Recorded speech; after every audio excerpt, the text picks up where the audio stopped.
Bangladesh bar council order rules এবং বিধিমালাগুলো একটু দেখি যে কিভাবে আপনি পড়বেন বা কিভাবে আপনি এগুলো চর্চা করবেন, রিভিশন দিবেন বারবার। আর অবশ্যই অবশ্যই যেটা আমরা বলবো, মানসিক অবস্থাটা ভালো রাখবেন যে আপনি পারবেন।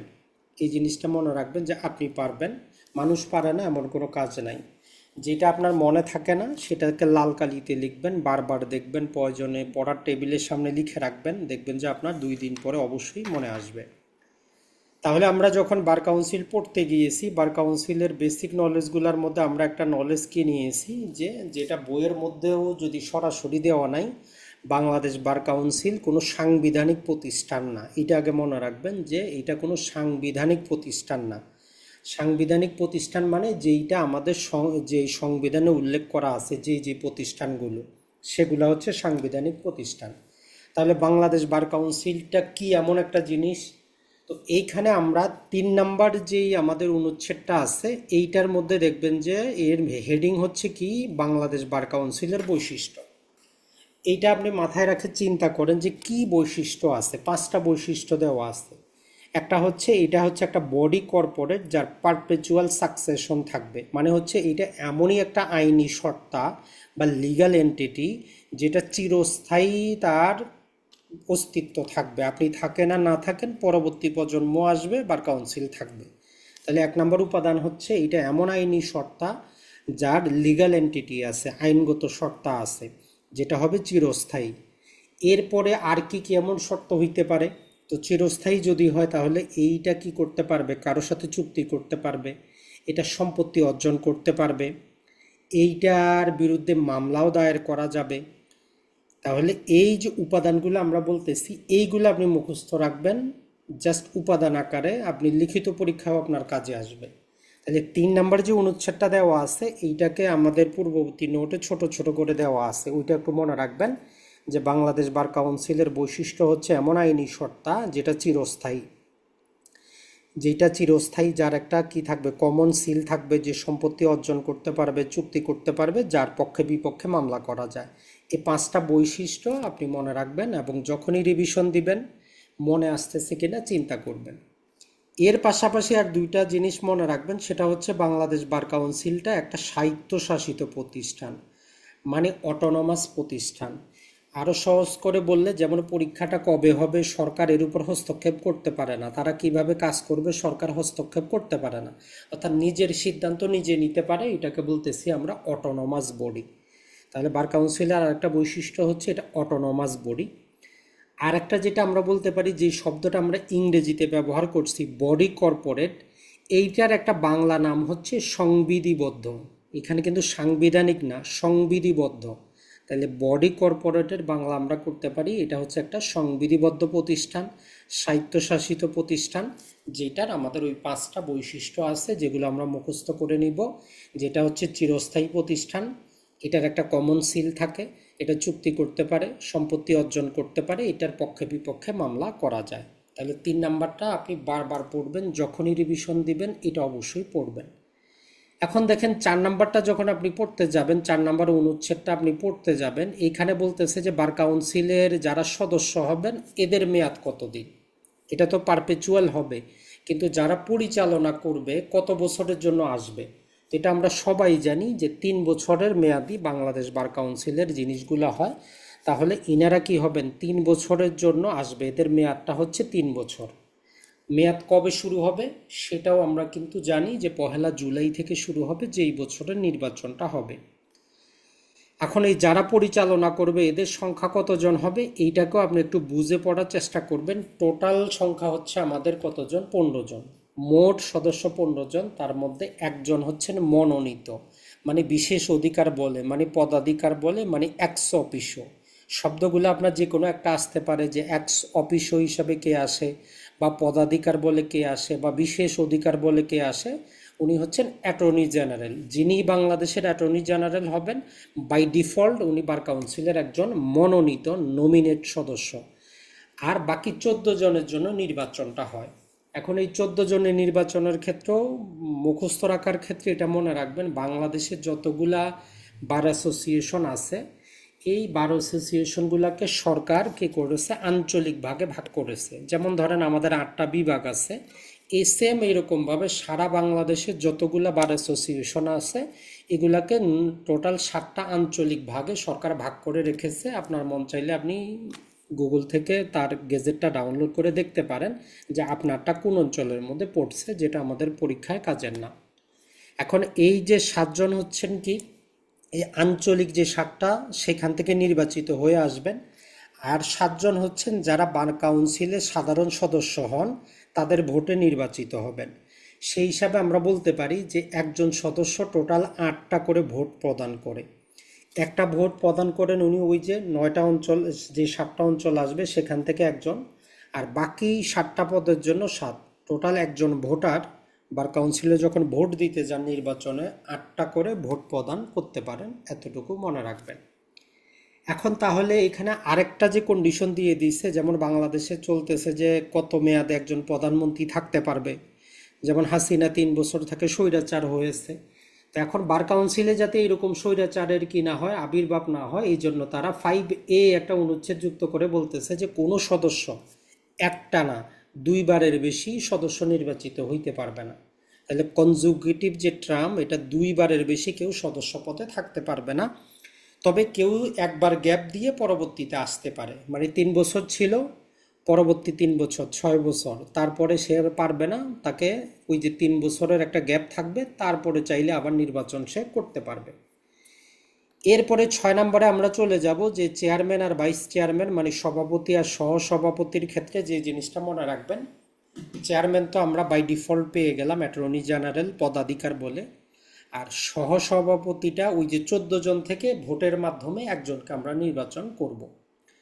এখন আমাদের এই যে সচিব সাহেব আছেন, সেক্রেটারি সাহেব আছেন, এইটা পূর্বে 2011 সালের পূর্বে বার কাউন্সিল নিজে ঠিক করতো কাকে সচিব হিসাবে নিয়োগ দিবে।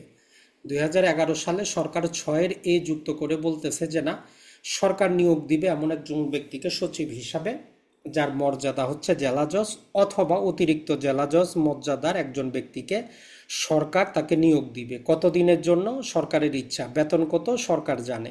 তাহলে সচিবের বেতন কত, মেয়াদ কত, এগুলো সরকার নির্ধারণ করবে। আর এই জায়গায় শুধু আমরা যেটা বলি স্বায়ত্ত শাসনের ক্ষেত্রে বাধা সৃষ্টি হয়, কারণ সচিবটা আগে কি করতো, বার কাউন্সিল নিয়োগ দিত, এখন সরকার নিয়োগ দেয় 2011 সাল থেকে। এরপরে 7 নম্বরটা আমাদের ওমিট করা আছে, বাদ দেওয়া আছে, রিপিল করা আছে। এখন চলে যাই আমরা 8 নম্বরে। 8 নম্বরে বলে যে নির্বাচন রিলেটেড, এই যে ইলেকশনটা হবে, ইলেকশনটার ক্ষেত্রে বলতেছে যে যে 3 বছর মেয়াদের জন্য যে তারা নির্বাচিত হইল, তারা যাওয়ার পূর্বেই তারা নির্বাচনটা দিয়ে দিবে। তো নির্বাচনটা অবশ্যই যে মে মাসের শেষ তারিখ পর্যন্ত, মানে 31শে মে অথবা তার পূর্বে দিয়ে দিবে, যাতে পরবর্তী 3 বছর কারা থাকে নির্বাচিত হইতে পারেন। আর এই ক্ষেত্রে আমাদের এই যে 2021 সালে একটা সংশোধনী এনে একটা কমিটি নিয়ে আসা হয়েছে, এটাকে বলে যে অ্যাডহক কমিটি। অ্যাডহক মানে হচ্ছে যেটা জরুরি কাজে কোনো একটা নির্দিষ্ট পারপাসে যেটা সৃষ্টি করা হয়, এটা একটা ল্যাটিন শব্দ অ্যাডহক। তাহলে অ্যাডহক কমিটির সদস্য সংখ্যাও হবেন 15 জন। চেয়ারম্যান হবেন বাংলাদেশ বার কাউন্সিলের যিনি চেয়ারম্যান ছিলেন, মানে অ্যাটর্নি জেনারেল। আর বাকি 14 জন সরকার গেজেট করবে, ওই যে যারা সাধারণ সদস্য আছেন এদের মধ্য থেকে। আর এই কমিটির কি মেয়াদ হবে সর্বোচ্চ 1 বছর, কোনোভাবেই 1 বছরের বেশি যাবে না, এই শব্দটা মনে রাখবেন। এরপরে 9 নম্বরটা যেটা বলতেছে যে কোনো সদস্য, যেমন ধরেন যে আমরা বলি যে নির্বাচনের তফসিল কি করতে হবে, ঘোষণা করতে হবে। এখন ধরেন যে কোনো সদস্য হয়তো সে নোটিশ পায় নাই, আপনি একজন সদস্য, কবে ভোট হবে আপনি ব্যক্তিগত নোটিশ পান নাই। তো এই 9 নম্বর যেটা বলতেছে যে ব্যক্তিগত নোটিশ প্রদান করা হবে না যদি কি করা হয়, 30 দিন পূর্বে অফিসিয়াল গেজেটে ভোটার তালিকা প্রকাশ করা হয়। আপনি ভোটের তারিখ জানতে পারেন অথবা না পারেন, তাতে আইনের কিছু যায় আসে না। আপনি এই মর্মে কোনো অভিযোগ দায়ের করতে পারবেন না যে আপনি জানেন নাই, আপনি নির্বাচন নিয়ে প্রশ্ন তুলতে পারবেন না। তাহলে মূল কথাটা হচ্ছে কাউকে, কোনো আইনজীবীকে ব্যক্তিগতভাবে নোটিশ দেওয়া হয় না, নোটিশটা হয় common notice, public notice, official গেজেটে। এখন আপনি নোটিশ পান নাই, এই মর্মে নির্বাচন নিয়ে প্রশ্ন তুলতে পারবেন না, সহজ কথা হচ্ছে এইরকম। এরপরে 10 নম্বরটা আমরা পৃথকভাবে পড়িয়েছি যে বার কাউন্সিল যে আমরা সৃষ্টি করলাম, বার কাউন্সিল কি কি করতে পারে, তার কাজটা কি। তো এখানে টোটাল 11 প্রকারের কাজ আছে। এটা আপনি লিখিত পরীক্ষার জন্য মুখস্থ করে নেবেন, এমসিকিউতে নর্মালি আসে না। তাহলে বার কাউন্সিলের কাজটা কি, এটা আপনি জাস্ট লিখিত পরীক্ষার জন্য মুখস্থ করে নেবেন, খুবই সহজ, অতটা জটিল কিন্তু কিছুই না। এই যে আপনাদের পরীক্ষা সরীক্ষা নেওয়া, অ্যাডভোকেটের নামগুলো আপ টু ডেট রাখা, নানা প্রকার আইন শিক্ষার উন্নয়ন ঘটানো, কমিটি নির্ধারণ, কমিটির কাজ নির্ধারণ, এই রকম 11টা কাজ দেওয়া আছে, সেগুলো একটু মুখস্থ করে নেবেন। এরপরে 11 নম্বরে দেওয়া আছে যে স্থায়ী কমিটি বা স্ট্যান্ডিং কমিটি রিলেটেড কিছু কথাবার্তা বলা আছে। মনে রাখবেন টোটাল বার কাউন্সিলের মধ্যে আমাদের 4 প্রকারের কমিটি দেওয়া আছে। আর বলা আছে যে এরা চাইলে আরও একাধিক কমিটি গঠন করতে পারে। তো বিধিমালাতে আমরা যেটা পাবো, 75-এ নাম্বার বিধিতে আমরা পাবো যে আরও 6 প্রকার। তাহলে এখন পর্যন্ত স্থায়ী কমিটির ক্ষেত্রে আমরা পাচ্ছি 4 প্রকার, আর বিধিমালা আমরা পাবো 6 প্রকার। টোটাল 10টা কমিটি আছে, এর বাইরেও কমিটি হইতে পারে, তাতে কোনো বাধা নাই, এতটুকু মনে রাখবেন। তাহলে কমিটিগুলো কি কি, এগুলো আমরা সবাই জানি। আমাদের এক্সিকিউটিভ কমিটি থাকে 5 সদস্যের, আর্থিক কমিটি আছে 5 সদস্যের, শুধুমাত্র আমাদের যেই লিগ্যাল কমিটিটা 9 সদস্যের হয়। আর ওই লিগ্যাল কমিটিতে যে একটা প্যারা আছে, ওই প্যারাটা একটু মনে রাখবেন যে ওইখানে 9 জনের মধ্যে 5 জন তো সদস্য, বাকি যে 4 জন এদের মধ্যে মনে রাখবেন যে 2 জন যে কোনো বিশ্ববিদ্যালয় অথবা আইন কলেজের শিক্ষক থাকবেন। এই জিনিসটা একটু মনে রাখবেন যে 9 জনের মধ্যে অবশ্যই 2 জন আইনের শিক্ষক থাকবেন এটাতে। আর 11-বিতে দেওয়া আছে আমাদের এই যে এনরোলমেন্ট বা ভর্তি কমিটি। এই ভর্তি কমিটি অবশ্যই আপনার জানা প্রয়োজন যে আপনার যে প্রশ্নপত্রটা আসলে কারা তৈরি করতেছে, কিভাবে তৈরি করতেছে, পরীক্ষা কবে হবে। তো এখানে টোটাল 5 জন ব্যক্তি থাকেন। প্রধান বিচারপতি কর্তৃক মনোনীত আপিল বিভাগের একজন বিচারক, হাইকোর্ট বিভাগের 2 জন, অ্যাটর্নি জেনারেল আর হচ্ছেন বার কাউন্সিলের একজন সদস্য। টোটাল এই 5 জন। একটা জিনিস শুধু মনে রাখবেন, এই যে ভর্তি পরীক্ষার কমিটি শুধুমাত্র প্রধান বিচারপতি যে চেয়ারম্যান হবেন এটা নির্ধারণ করে দেন শুধুমাত্র প্রধান বিচারপতি। বার কাউন্সিলের যত কমিটি আছে তার মধ্যে শুধু এই ভর্তি কমিটিটাই ব্যতিক্রম, যার সভাপতি কে হবেন এটা প্রধান বিচারপতি ঠিক করে দেন। এর বাইরে অন্য যত কমিটি আছে ওগুলা বার কাউন্সিল রুলস অর্ডার এবং বার কাউন্সিল নিজে ঠিক করে। শুধুমাত্র এই 11-বিতে ভর্তি কমিটির চেয়ারম্যান কে হবেন এটা ঠিক করেন প্রধান বিচারপতি, আর যিনি হচ্ছেন আপিল বিভাগের একজন বিচারক। আর 12 নম্বরটা মনে রাখবেন, এটা খুবই গুরুত্বপূর্ণ। তাহলে 3 থেকে 12 আমরা অবশ্যই পড়ব যে সদস্যপদ যদি শূন্য হয় এটা কিভাবে ফিল আপ করা হবে। আর এইটার সাথে আমরা বিধিমালার 91 নম্বর বিধি পাবো যে কি কারণে, কয়টা কারণে সদস্যপদ কি হয়, খালি হয়। তাহলে যখনই আপনি 12 পড়বেন 91 নম্বরটা একসাথে মিলিয়ে নেবেন যে 4টা কারণে সদস্যপদ শূন্য হয়, শূন্য হইলে আমরা কিভাবে পূরণ করব। 4টা কারণ কি কি, কেউ যদি স্বেচ্ছায় পদত্যাগ করে, কাউকে যদি বিচারক হিসাবে পদোন্নতি দেওয়া হয়, কাউকে যদি বহিষ্কার করা হয় আইনজীবী হিসাবে, আর কাউকে যিনি যদি কি হন পরপর 3বার যদি যে বার কাউন্সিলের মিটিংয়ে যদি অনুমতি না নিয়ে যদি অনুপস্থিত থাকেন তাহলে তার সদস্যপদ চলে যায়। এখন চলে যাওয়ার পর তাহলে এই 12 নম্বর যখন আমরা পড়ব সেখানে আমরা পাবো যে ওই 14 জন যারা নির্বাচিত হয়েছেন এদের মধ্যে যদি সদস্যপদ খালি হয় কোনো নতুন নির্বাচন হবে না। তার প্রতিদ্বন্দ্বী ব্যাপারটা তার অনেক কষ্টদায়ক হইলো আমার জন্য তার প্রতিদ্বন্দ্বী যে প্রার্থী ছিলেন নির্বাচন করার সময়, ওই প্রতিদ্বন্দ্বী যিনি সবচেয়ে বেশি ভোট পাইছিলেন তাকে আমরা সদস্য পদে নিয়ে আসব। আর যদি কোনো কারণবশত তাকে না পাওয়া যায় তাহলে আমরা কি করতে পারবো, যেই কোনো এই যে বাকি 13 জন মিলে অন্য যারা সাধারণ সদস্য আছে এদের থেকে একজনকে আমরা নিয়ে নিব, নতুন কোনো নির্বাচন হবে না। কিন্তু যদি আমাদের ওই যে সহসভাপতি সাহেবের পদ শূন্য হয় সেক্ষেত্রে আমরা কি করব, আবার নতুন করে ওই যে বাকি 14 জন নির্বাচন করে আরেকজনকে নিয়োগ করবে। এই জিনিসটা একটু মনে রাখবেন। তাহলে আমাদের এই 3 থেকে 12 এই কয়টা জিনিস আপনার দায়িত্ব হচ্ছে, আপনি প্রয়োজনে 3, 4, 5, 6 করে 12 পর্যন্ত লিখবেন এবং আপনার প্রতিটা জিনিস মনে হচ্ছে কিনা আপনি এটা স্মরণ করবেন। এখান থেকে আপনি একটা এমসিকিউ তো পাবেনই, এটা একদম 100% শিওর। তাহলে এই 3, 4, 5, 6 করে আমরা যে কাজটা করব, 12 পর্যন্ত এটা অবশ্যই অবশ্যই প্রতিটাই পড়বো, একটাও বাদ দেওয়ার চেষ্টা করব না। এখন চলে আসি যে আমরা আর কিছু যেই আমরা যেটা বলি যে পৃথক জিনিস আছে, সেটা হচ্ছে যে 21 নাম্বার আমরা পড়ব। ওইখানে জাস্ট ওই শব্দটাই আছে যে হাইকোর্ট পারমিশন পরীক্ষা দেওয়ার জন্য আমাদের অবশ্যই কী করতে হয়, 2 বছর সাবঅর্ডিনেট কোর্টে প্র্যাকটিস করতে হবে। আর 26 নম্বরটা আমরা পড়বো, এখানে একটা শব্দ পাবো, এটা মাঝে মধ্যে সম্ভবত এর আগেও একবার দেওয়া ছিল, যে প্রি অডিয়েন্স, মানে হচ্ছেন যিনি অ্যাটর্নি জেনারেল থাকেন, আইনগতভাবে সকল আদালতে সকল জায়গায় সবার উপরে কথা বলার অধিকার রাখেন। তো 26 নম্বর ওইটাই বলছে যে আমাদের অ্যাটর্নি জেনারেলের পদটা একটা সাংবিধানিক পদ, তো এই জন্য তার সিনিয়রিটি সবার উপরে।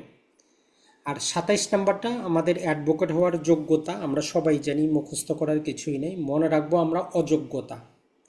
তাহলে অ্যাডভোকেট হওয়ার ক্ষেত্রে অযোগ্যতা দুইটা দেওয়া আছে আমাদের, একটা হচ্ছে যদি আপনি কি হয় আপনার নৈতিক কারণে সরকারি আধা সরকারি চাকরি থেকে বহিষ্কার হন, তাহলে বহিষ্কার হওয়ার পর থেকে 2 বছর পর্যন্ত আপনি অযোগ্য থাকবেন, যতই যোগ্যতা থাকুক।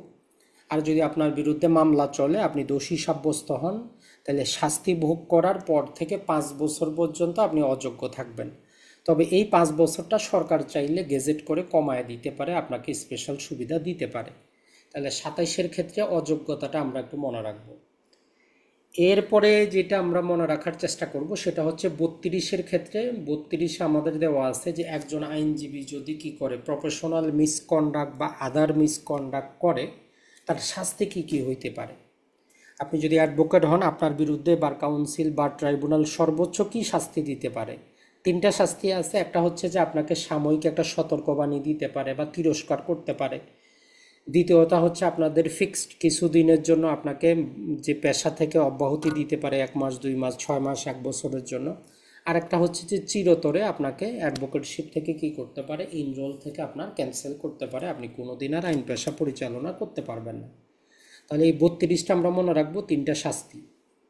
এরপরে এই 33 থেকে মোটামুটি আমাদের যেই 38 পর্যন্ত, এই প্রতিটাই আপনি একটার পর একটা ধারাবাহিকভাবে পড়বেন। এটা লিখিত পরীক্ষার একটা কিন্তু প্রশ্ন, শুধু এখন এমসিকিউ আকারে না পড়ে আপনি লিখিত আকারে পড়ে নেবেন। যেমন ধরেন যে 33 আমাদের বলতেছে যে বার কাউন্সিল কীভাবে, যে বার ট্রাইব্যুনালটা কিভাবে গঠিত হয়। তো বলতেছে যে বার ট্রাইব্যুনালের নির্দিষ্ট কোনো সংখ্যা নাই, বাংলাদেশ বার কাউন্সিল যতটা খুশি ততটা তৈরি করতে পারবে। এটা 3 সদস্যের কমিটির মাধ্যমে গঠন করা হয়। 2 জন সদস্য থাকেন কিসের মধ্য থেকে, ওই 14 জন যারা নির্বাচিত এদের মধ্য থেকে, আর একজন থাকবেন বাইরের। এদের মধ্যে সভাপতি হবেন যিনি সবচেয়ে বেশি সিনিয়র। ওই কথাটাই বলতেছে যে আমাদের 33-এ। আর 33-এ একটা এমন একটা কথা বলে যে বার ট্রাইব্যুনালে অ্যাটর্নি জেনারেল কোনো সদস্যপদ নিবেন না। তাহলে বার ট্রাইব্যুনালে অ্যাটর্নি জেনারেল কোনো সদস্য হিসাবে থাকবেন না। এরপরে যখন আমরা 34-এ যাব, 34-এ আমাদেরকে বলে যে এই যে বার ট্রাইব্যুনালটা কিভাবে কাজ করবে, তার ক্ষমতাটা কি। এই যে আপনার বিরুদ্ধে অভিযোগটা আসলো, এইখানে টোটাল 9টার মতো আমাদের আপনার কি দেওয়া আছে, উপ অনুচ্ছেদ দেওয়া আছে। আপনার দায়িত্ব হচ্ছে 9টাই আপনি পড়বেন, এখানে একটাও বাদ দেওয়ার চেষ্টা করবেন না। যে নির্দিষ্ট পন্থা অনুসরণ করে সে কী করবে, একটা ইনকোয়ারি সেখানে করবে। ইনকোয়ারি করার পরে সে অভিযুক্ত অ্যাডভোকেটকে একটা নোটিশ দেবে এবং অ্যাটর্নি জেনারেলকে একটা নোটিশ দিবে। সাথে ওই যে বিধিমালাতে আমরা একটু আগে আজকের এমসিকিউতে ছিল, সর্বনিম্ন 21 দিনের সময়সীমা থাকবে। তো ওই কথাটাই বলা হচ্ছে যে তারা যখন শুনানি করবে 21 দিনের টাইম ফ্রেমটা মাথায় রেখে শুনানির ডেট দিবে, এবং যিনি অভিযুক্ত অ্যাডভোকেট তাকে তার বক্তব্য পেশ করার সুযোগ দিবে। যাবতীয় কিছু শোনার পরে তারা চাইলে যদি মনে হয় যে এখানে ভুয়া মামলা ছিল, এটাকে খারিজ করবে। যে ভুয়া মামলাটা করেছে তাকে 500 টাকা জরিমানা করতে পারে। এই জরিমানার টাকা যিনি অ্যাডভোকেট আছেন তাকে অ্যাজ এ কম্পনসেশন দিতে পারে। তো এই জিনিসটা আবার ওই একই ধারায় বলা হচ্ছে যে চাইলে তারা আবার নিজেরা নিজেরা রিভিউ করতে পারে, অথবা কেউ আবেদন করলে রিভিউ করা সম্ভব। তাহলে এই 34-এর মধ্যে টোটাল 9টা উপ অনুচ্ছেদ দেওয়া আছে, 9টাই আপনি পড়বেন, একটাও বাদ দেওয়ার কোনো সুযোগ নেই। এরপরে 35-এ এই জিনিসটা মনে রাখবেন, যখন বাংলাদেশের বার কাউন্সিলের বার ট্রাইব্যুনাল অ্যাজ এ আদালত হিসাবে কাজ করবে, তারা আর কোন কোন আইনের সহায়তা নিবে। তো এখানে প্রকৃতপক্ষে বলতেছে যে এই যে বার কাউন্সিলের ট্রাইব্যুনালটা একটা সিভিল আদালত। তাহলে আপনার যদি এমসিকিউ আসে যে বার কাউন্সিলের যে আদালত এটা কোন প্রকৃতির, এটা আসলে দেওয়ানি প্রকৃতির, এটা হচ্ছে একটা সিভিল আদালতের মতো। এটা আমাদের ফৌজদারি কার্যবিধি না, এখানে জাস্ট বলা হচ্ছে যে সিপিসি দেওয়ানি কার্যবিধির ক্ষমতা প্রয়োগ করবে। আর ওইখানে আমাদের তিনটা জিনিস বলা আছে যে ওনারা কি করতে পারবেন, কি কি ক্ষমতা প্রয়োগ করবেন। যেমন ধরেন যে কাউকে সাক্ষী হিসাবে উপস্থিত হওয়ার জন্য ওনারা বাধ্য করতে পারবেন, দলিল উপস্থাপন করার জন্য বাধ্য করতে পারবেন, কোনো সাক্ষীর সাক্ষ্য গ্রহণ করার জন্য কমিশন ইস্যু করতে পারবেন। এই তিনটা কাজ তারা করতে পারবেন। এটা ছাড়া ধরেন যে কাউকে একটা সমন পাঠাইতে হবে, কোনো একটা নথি কোথাও থেকে জব্দ করে আনতে হবে, তখন তারা ওই আদালতগুলাতেও কি করতে পারবেন, আদেশ পাঠাইতে পারবেন। যেমন ধরেন যে রংপুর আদালত থেকে আদালতে একজনকে সমন পাঠাইতে হবে, ওইখান থেকে একটা নথি জব্দ করে আনতে হবে।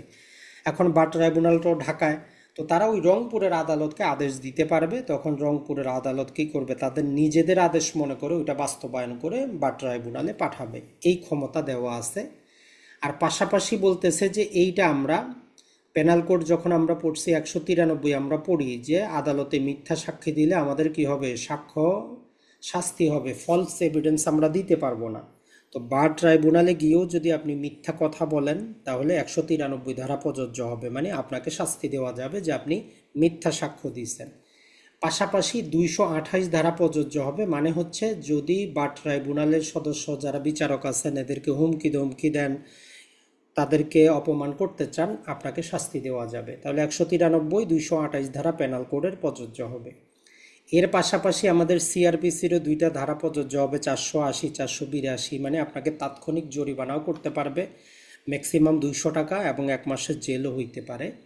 তো এই বিস্তারিত জিনিসটা আপনি যদি একটু আমাদের আগের ক্লাসগুলোতে আমরা বিস্তারিত বলেছি, তো সেখান থেকে একটু মনে রাখার চেষ্টা করবেন, আপনার কাজে আসবে।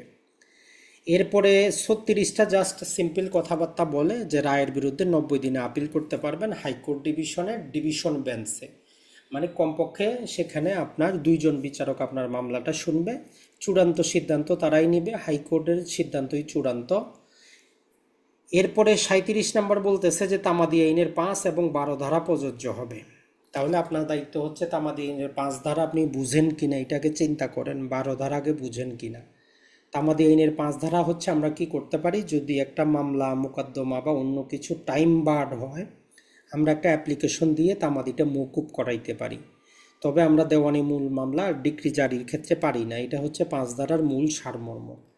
তাহলে যদি আপনি এ রায়ের বিরুদ্ধে 90 দিনে আপিল করতে না পারেন, তাইলে 5 ধারায় আপনি বিলম্ব মওকুফের দরখাস্ত দিতে পারেন, বিলম্ব মওকুফ করতে পারেন।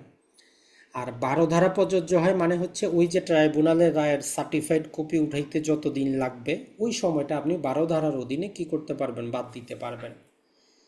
এরপরে যদি আমরা, গুরুত্বপূর্ণ ছিল আমাদের এই পর্যন্ত 33 থেকে 37। 38 নাম্বারটা মোটামুটি কোনো কাজের না, তারপরও এটা ইন জেনারেল সব মামলার ক্ষেত্রে জেনে নেবেন। দেওয়ানি মামলা হোক আর ফৌজদারি মামলা হোক আর বার ট্রাইব্যুনালের আদেশ হোক, আপিল করা মানেই মামলা স্থগিত না। আপনি দেওয়ানি মামলারও যদি আপিল করেন, ফৌজদারি মামলারও আপিল করেন, আপনাকে পৃথকভাবে নিম্ন আদালতের রায়টা স্থগিত করার দরখাস্ত দিতে হয়। তো এই 38টা ওইটাই বলতেছে যে আপিল করার মানেই রায় স্থগিত না, আপনাকে পৃথকভাবে অ্যাপ্লিকেশন করে রায় স্থগিত করতে হবে। তাহলে আমরা এই 33 থেকে 38 প্রতিটা যে অনুচ্ছেদ আপনি প্রয়োজনে 10 বার পড়বেন, প্রয়োজনে দেখে দেখে পড়বেন, ভিতরে জিনিসটা আপনার মুখস্থ আসতেছে কিনা এটা চিন্তা করবেন। আর এই তিনটা একটু দেখতে পারেন যে 39-এ বলতেছে যে বাংলাদেশ বার কাউন্সিলের অনুমতি নিয়ে বার অ্যাসোসিয়েশন হইতে পারে। আর 40-এ বলতেছে যে সরকারের অনুমতি ক্রমে বাংলাদেশ বার কাউন্সিল বিধিমালা প্রস্তুত করতে পারে। আর 41-এ বলতেছে যে টাউটের শাস্তি বিষয়ক। টাউট বলতে যেটা বোঝায় সেটা হচ্ছে যে নির্দিষ্ট লাইসেন্স ছাড়া যদি আপনি অ্যাজ এ অ্যাডভোকেট হিসাবে সাবঅর্ডিনেট কোর্টে প্র্যাকটিস করেন, অথবা আপনি তো অ্যাডভোকেট সাবঅর্ডিনেট কোর্টের হাইকোর্টের পারমিশন আপনার অনুমতি নাই, আপনি হাইকোর্টে প্র্যাকটিস করতেছেন, তারপরও আপনি টাউট হবেন। এই টাউটের শাস্তি হচ্ছে 6 মাস পর্যন্ত আপনার জেল হইতে পারে। তাহলে এই যে কয়েকটা, আমরা আশা করব যে এই পাতাটা আপনি প্রয়োজনে স্ক্রিনশট নেবেন, নিয়ে নিজেকে নিজে প্রশ্ন করবেন যে এর ভিতরে জিনিসগুলো আপনি মনে আসতেছে কিনা। যদি মনে আসে আপনার প্রস্তুতি 100%, আর যদি মনে না আসে ওই অনুচ্ছেদটা খুলবেন, খুলে পড়বেন, তখন 1-2 দিন প্র্যাকটিস করার পর দেখবেন যে একদম ক্লিয়ার হয়ে গেছে। আশা করি ওয়ার্ডার এর মধ্যে এর চাইতে বেশি কিন্তু আর কিছু নাই। এখন জাস্ট আমরা বিধিমালাটার ক্ষেত্রে গুরুত্বপূর্ণ কয়েকটা দেখব। এই বিধিমালাতেও যখন আপনি পড়বেন সবচেয়ে বেশি আমরা পাবো এই যে 3 থেকে 27-এর মধ্যেই আমাদের একটু গুরুত্বপূর্ণ, বাকি অতটা কাজের কিন্তু নাই। এখন এই ক্ষেত্রে আমরা আগে একটা জিনিস মনে করি, যেমন ধরেন যে বাংলাদেশের নির্বাচনেরও তফসিল ঘোষণা করা হবে যে ফেব্রুয়ারিতে নির্বাচন হবে। তার আগে কি হবে, তার একটা নির্দিষ্ট টাইম ফ্রেম দিবে যে কে কে এমপি নির্বাচন হইতে চান আবেদন করেন।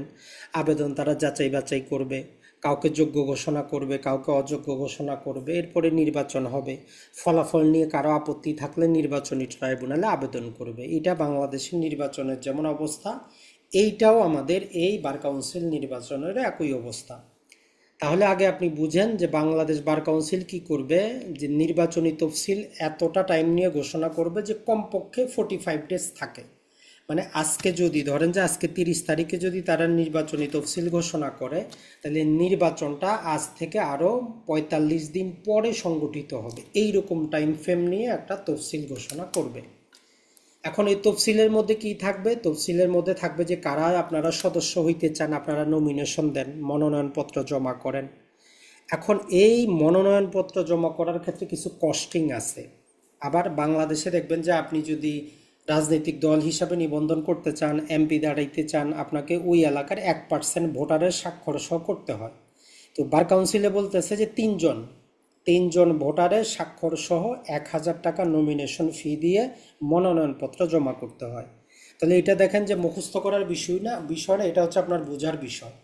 যে বাস্তব জীবনে নমিনেশনে 1% ভোটারের স্বাক্ষর লাগে, বার কাউন্সিলে মাত্র 3জন ভোটারের স্বাক্ষর লাগে। 1,000 টাকা নমিনেশন ফি দিয়ে আপনি মনোনয়নপত্র জমা দিবেন। তবে এইখানে একটা কন্ডিশন দিয়ে বলতেছে যে এই যে তারা নির্বাচনী তফসিল ঘোষণা করলো, যারা এই টাইম ফ্রেম বানাবে এদেরকে বলতেছে যে ভাই আপনি কি করবেন, অ্যাটলিস্ট 10 দিন তো সময় দিবেন যে মানুষ যাতে সিদ্ধান্ত নিতে পারে সে এমপি দাঁড়াবে কি দাঁড়াবে না। অ্যাটলিস্ট 10 দিন পরে যাতে মনোনয়নপত্র জমা নেওয়া শুরু হয়। মানে আজকে তফসিল ঘোষণা করা হইলো যাতে মানুষকে একটু 10 দিনের সময় দেন, সে চিন্তা করুক সে একজন বাংলাদেশ বার কাউন্সিলের সদস্য হবে কি হবে না, মানসিক শারীরিক আর্থিক প্রস্তুতি নেওয়ার মতো যাতে তার একটা সময় থাকে। তো ওই জন্য বলতেছে যে কমপক্ষে 10 দিন পর থেকে যাতে মনোনয়নপত্র জমাদানটা শুরু হয়। এমন না যে আজকে দিলেন তফসিল ঘোষণা, কালকে থেকে মনোনয়নপত্র জমা, এরকম যাতে না হয়। মানে 10 দিন আপনি সময় দিবেন। এরপরে বলতেছে যেই মনোনয়নপত্রগুলো জমা দেওয়া হইলো, এটা যাচাই বাছাই করার তো একটা নিয়ম আছে, যে যাচাই বাছাই করতে হবে। তো যাচাই বাছাই করা থেকে নিয়ে নির্বাচন পর্যন্ত কিছু টাইম ফ্রেম থাকার কথা। তো এই জন্য বলতেছে যে এই যে মনোনয়নপত্র যেদিন থেকে জমা দিল আর যে যাচাই বাছাইয়ের ক্ষেত্রে 7 দিনের একটা, কমপক্ষে 7 দিনের একটা ব্যবধান আপনি রাখবেন। ধরেন যে আজকে 30 তারিখে মনোনয়নপত্র জমাদানের শেষ তারিখ, তো তারা নিল। এরপরে এটা যাচাই বাছাই করার জন্য যে সময়সীমা টাইম ফ্রেমটা, এটার মধ্যে 7 দিনের একটা গ্যাপ থাকবে।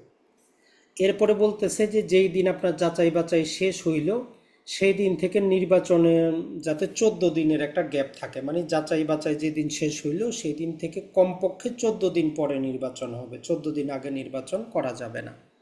ধরেন নির্বাচন হইল, রহিম সাহেব জিতলেন, এখন করিম সাহেবের আপত্তি। তো বলতেছে যে নির্বাচনী ফলাফল যেদিন হইল সেদিন থেকে অ্যাটলিস্ট 7 দিন আপনি সময় দিবেন, 7 দিন পরে আপত্তিগুলা, যাদের আপত্তি আছে ওইটা গ্রহণ করা হবে। কারণ এই 7 দিনের মধ্যে নানা প্রকার আরও কাজকর্ম আছে, সেগুলো করতে হবে। কারো আপত্তি থাকলে সে যার নাম যাবতীয় ফর্মগুলা তার নিতে হবে। তো এই জন্য বলতেছে যে নির্বাচনের ফলাফল নিয়ে যদি আপত্তি থাকে তাহলে নির্বাচন হওয়ার 7 দিন পরে আপত্তি দাখিল করবে। আর প্রথম যখন আপত্তিটা সে দাখিল করলো ওইখান থেকে ওই বিষয় শুনানিটা যাতে 7 দিন পরে হয়। তাহলে এই যে একটা টাইম ফ্রেম, এটা আপনি মনে রাখতে পারেন এক শব্দে, যে 45 ডেজ পূর্বে কি হইলো, আমার নির্বাচনী তফসিল ঘোষণা হইলো। তবে আমি মনে রাখবো ওই তফসিলে যাতে 10 দিন পরে মনোনয়নপত্র জমা নেওয়া শুরু হয়। যে দিন থেকে মনোনয়নপত্র জমা দেওয়ার শেষ তারিখ সেই দিন থেকে যাচাই বাছাইয়ের মধ্যে 7 দিনের একটা ব্যবধান থাকবে। যাচাই বাছাইয়ের যেদিন শেষ দিন সেদিন থেকে নির্বাচনের ব্যবধান থাকবে 14 দিন। নির্বাচন হয়ে গেল, ফলাফল নিয়ে কারো আপত্তি থাকলে 7 দিন পরে আপত্তি দাখিল করবে। আপত্তি দাখিল থেকে ওই আপত্তি নিয়ে শুনানি হবে অ্যাটলিস্ট 7 দিন পরে। তাহলে এই 45 days, 10 days, 7 days, 14 days, 7 days, 7 days, এটা আপনি মনে রাখতে পারবেন কখন, যখন আপনি একটু বুঝে বুঝে পড়ার চেষ্টা করবেন যে নমিনেশনটা কি, যাচাই বাছাই কি, নির্বাচন কি, ফলাফল ঘোষণা কি এবং আপত্তি কি। তো এই কয়টা জিনিসে আমাদের এই যে 3 নম্বর অনুচ্ছেদে একদম ডিটেইলে দেওয়া আছে। তো 3 নম্বরটা আপনি একটু লাল কালিতে রাখেন, বারবার এটা পড়ার চেষ্টা করবেন। এরপরে 5 নম্বর বিধি অলরেডি আমরা বলে দিছি যে এখানে কেমন কিছুই না, বলতেছে যে 3 জন ভোটারের স্বাক্ষর সহ 1,000 টাকা নমিনেশন ফি দিয়ে আপনি কি করবেন, মনোনয়নপত্র সাবমিট করে দিবেন। আর 11 নম্বর বিধি যেটা দিয়ে দিচ্ছে সেটা হচ্ছে যে ভোটার তালিকা অবশ্যই অবশ্যই নির্বাচনের 30 দিন আগে কি করতে হবে, প্রকাশ করতে হবে যে কারা কারা ভোটার। তাইলে 30 দিন আগে ভোটার তালিকা প্রকাশ করতে হবে। আর 17 নম্বর বিধিটা জাস্ট মনে রাখবেন যে যদি দুইজনই সমান ভোট পায় সেই ক্ষেত্রে লটারির মাধ্যমে কি করা হবে, যে বিজয়ী ঘোষণা করা হবে। আর কেউ যদি 20 নম্বর বিধিতে বলতেছে যে কেউ যদি নির্বাচনী ট্রাইব্যুনালে কি করতে চায়, আপিল করতে চায় যে নির্বাচনটা ভুয়া হয়েছে বা আমি মানি না, এরকম আপিল করতে চায়, আপিলের ক্ষেত্রে 5 জন ভোটারের স্বাক্ষর 1,000 টাকা হচ্ছে যে ফি দিয়ে 1 মাসের মধ্যে আবেদন করতে হবে। এই 3টা জিনিস একসাথে মনে রাখবেন। তাহলে নির্বাচনী ফলাফল নিয়ে কারো আপত্তি থাকলে 1 মাসের মধ্যে সে আপিল করবে, 1,000 টাকা সে ফি পরিশোধ করবে, আর 5 জন ভোটারের স্বাক্ষর সহ তাকে আপিলটা দায়ের করতে হবে।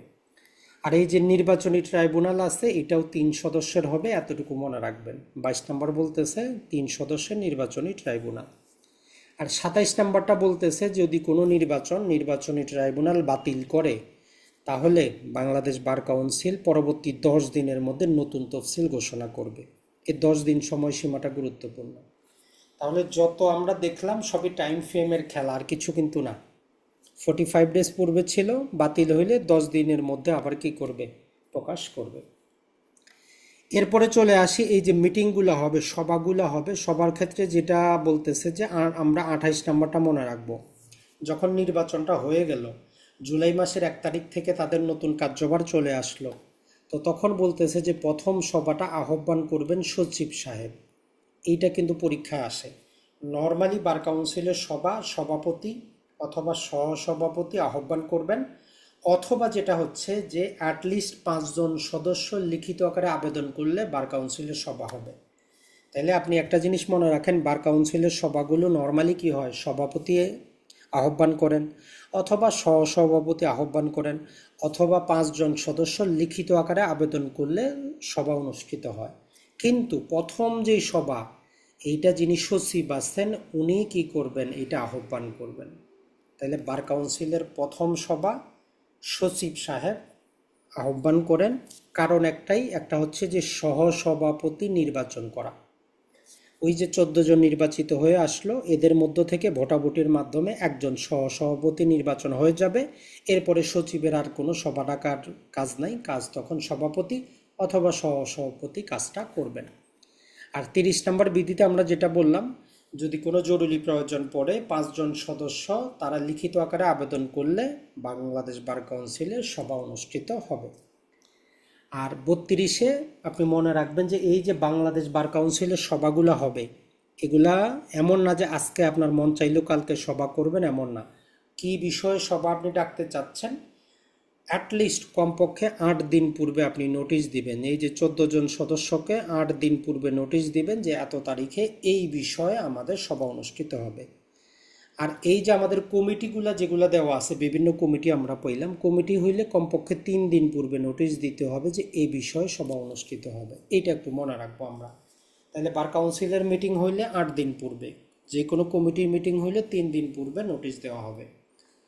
আর জাতীয় সংসদে দেখবেন যে কোরাম আছে, আমাদের সংসদেও কোরাম আছে, মানে মোট যতজন সংসদ সদস্য থাকেন, যেমন 300 সংসদ সদস্যের মধ্যে 1/3, সম্ভবত যদি ভুল না হয় 1/3 হওয়ার কথা, মোটামুটি 99 জন উপস্থিত না থাকলে ওই সংসদের কার্যক্রম হিসাবে গৃহীত হয় না। তো বার কাউন্সিলের ক্ষেত্রেও বলতেছে যে এই যে 15 জন সদস্যের মধ্যে কমপক্ষে 5 জন উপস্থিত থাকতে হবে, নাইলে ওই সভায় কোনো সিদ্ধান্ত গ্রহণ করা যাবে না, বা এরকম একটা সভা হইছে আইনগতভাবে ধরে নেওয়া যাবে না। তাহলে কোরাম সংখ্যা হচ্ছে 5।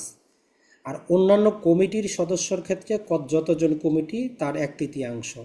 যেমন ধরেন যে আমাদের আইন শিক্ষা কমিটি 9 জন, ওই 9 জনের মধ্যে যদি কমপক্ষে 3 জন উপস্থিত না থাকে, তাহলে ওই কমিটির যে সভাটা হয়েছে ওইখানে কোনো সিদ্ধান্ত গ্রহণ করা যাবে না, করলেও সেটা অবৈধ হবে। তাহলে কোরাম সংখ্যা হইল বার কাউন্সিলের ক্ষেত্রে 5 জন, আর যে কোনো কমিটির ক্ষেত্রে ওই কমিটির সদস্যের 1/3। এখন আসি আমরা আমরা যদি আপনার বিরুদ্ধে অ্যাডভোকেটের বিরুদ্ধে যদি কেউ অভিযোগ দায়ের করতে চায়, তাহলে কারা করতে পারবে, কত টাকা খরচ হবে, কিভাবে করবে, এইভাবে মনে রাখবেন। 1 নম্বর কথা হচ্ছে 3 জন ব্যক্তি একজন অ্যাডভোকেটের বিরুদ্ধে অভিযোগ দায়ের করতে পারে। একটা হচ্ছে ম্যাঙ্গো পিপুল, মানে পাবলিক অ্যাট লার্জ, যেই কোনো ব্যক্তি। 2 নম্বর হচ্ছে যে কোনো আদালত বা ট্রাইব্যুনাল, আপনি ওই আদালতে কোনো অসদাচরণ করেছেন। আর 3 নম্বর হচ্ছে বার কাউন্সিল নিজে সো মোটো হয়ে।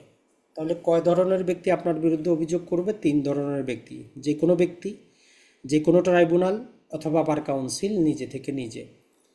এখন এর নিয়মটা হচ্ছে যে অবশ্যই অভিযোগগুলো হবে কি সুনির্দিষ্ট অভিযোগ হবে। এমন না যে অ্যাডভোকেট সাহেব কি করেন, উনি ঘুষ খান, উনি নানা প্রকারভাবে মামলা মোকদ্দমা নেন, এইরকম না। একদম স্পেসিফিক ঘটনা, স্পেসিফিক মামলা, সাথে হলফনামা যুক্ত হবে। তবে কোনো আদালত বা ট্রাইব্যুনাল অভিযোগ করলে তার হলফনামা দেওয়ার দরকার নাই, এটা মনে রাখবেন। তাহলে বার কাউন্সিলে আমরা যে অভিযোগটা করব এটা হবে সুনির্দিষ্ট অভিযোগের উপর ভিত্তিতে, সাথে একটা হলফনামা যুক্ত করব, 1,000 টাকা ফি পরিশোধ করতে হবে। আর এটা করতে পারবে 3 ধরনের ব্যক্তি, যে কোনো ব্যক্তি, যে কোনো ট্রাইব্যুনাল, বার কাউন্সিল নিজে।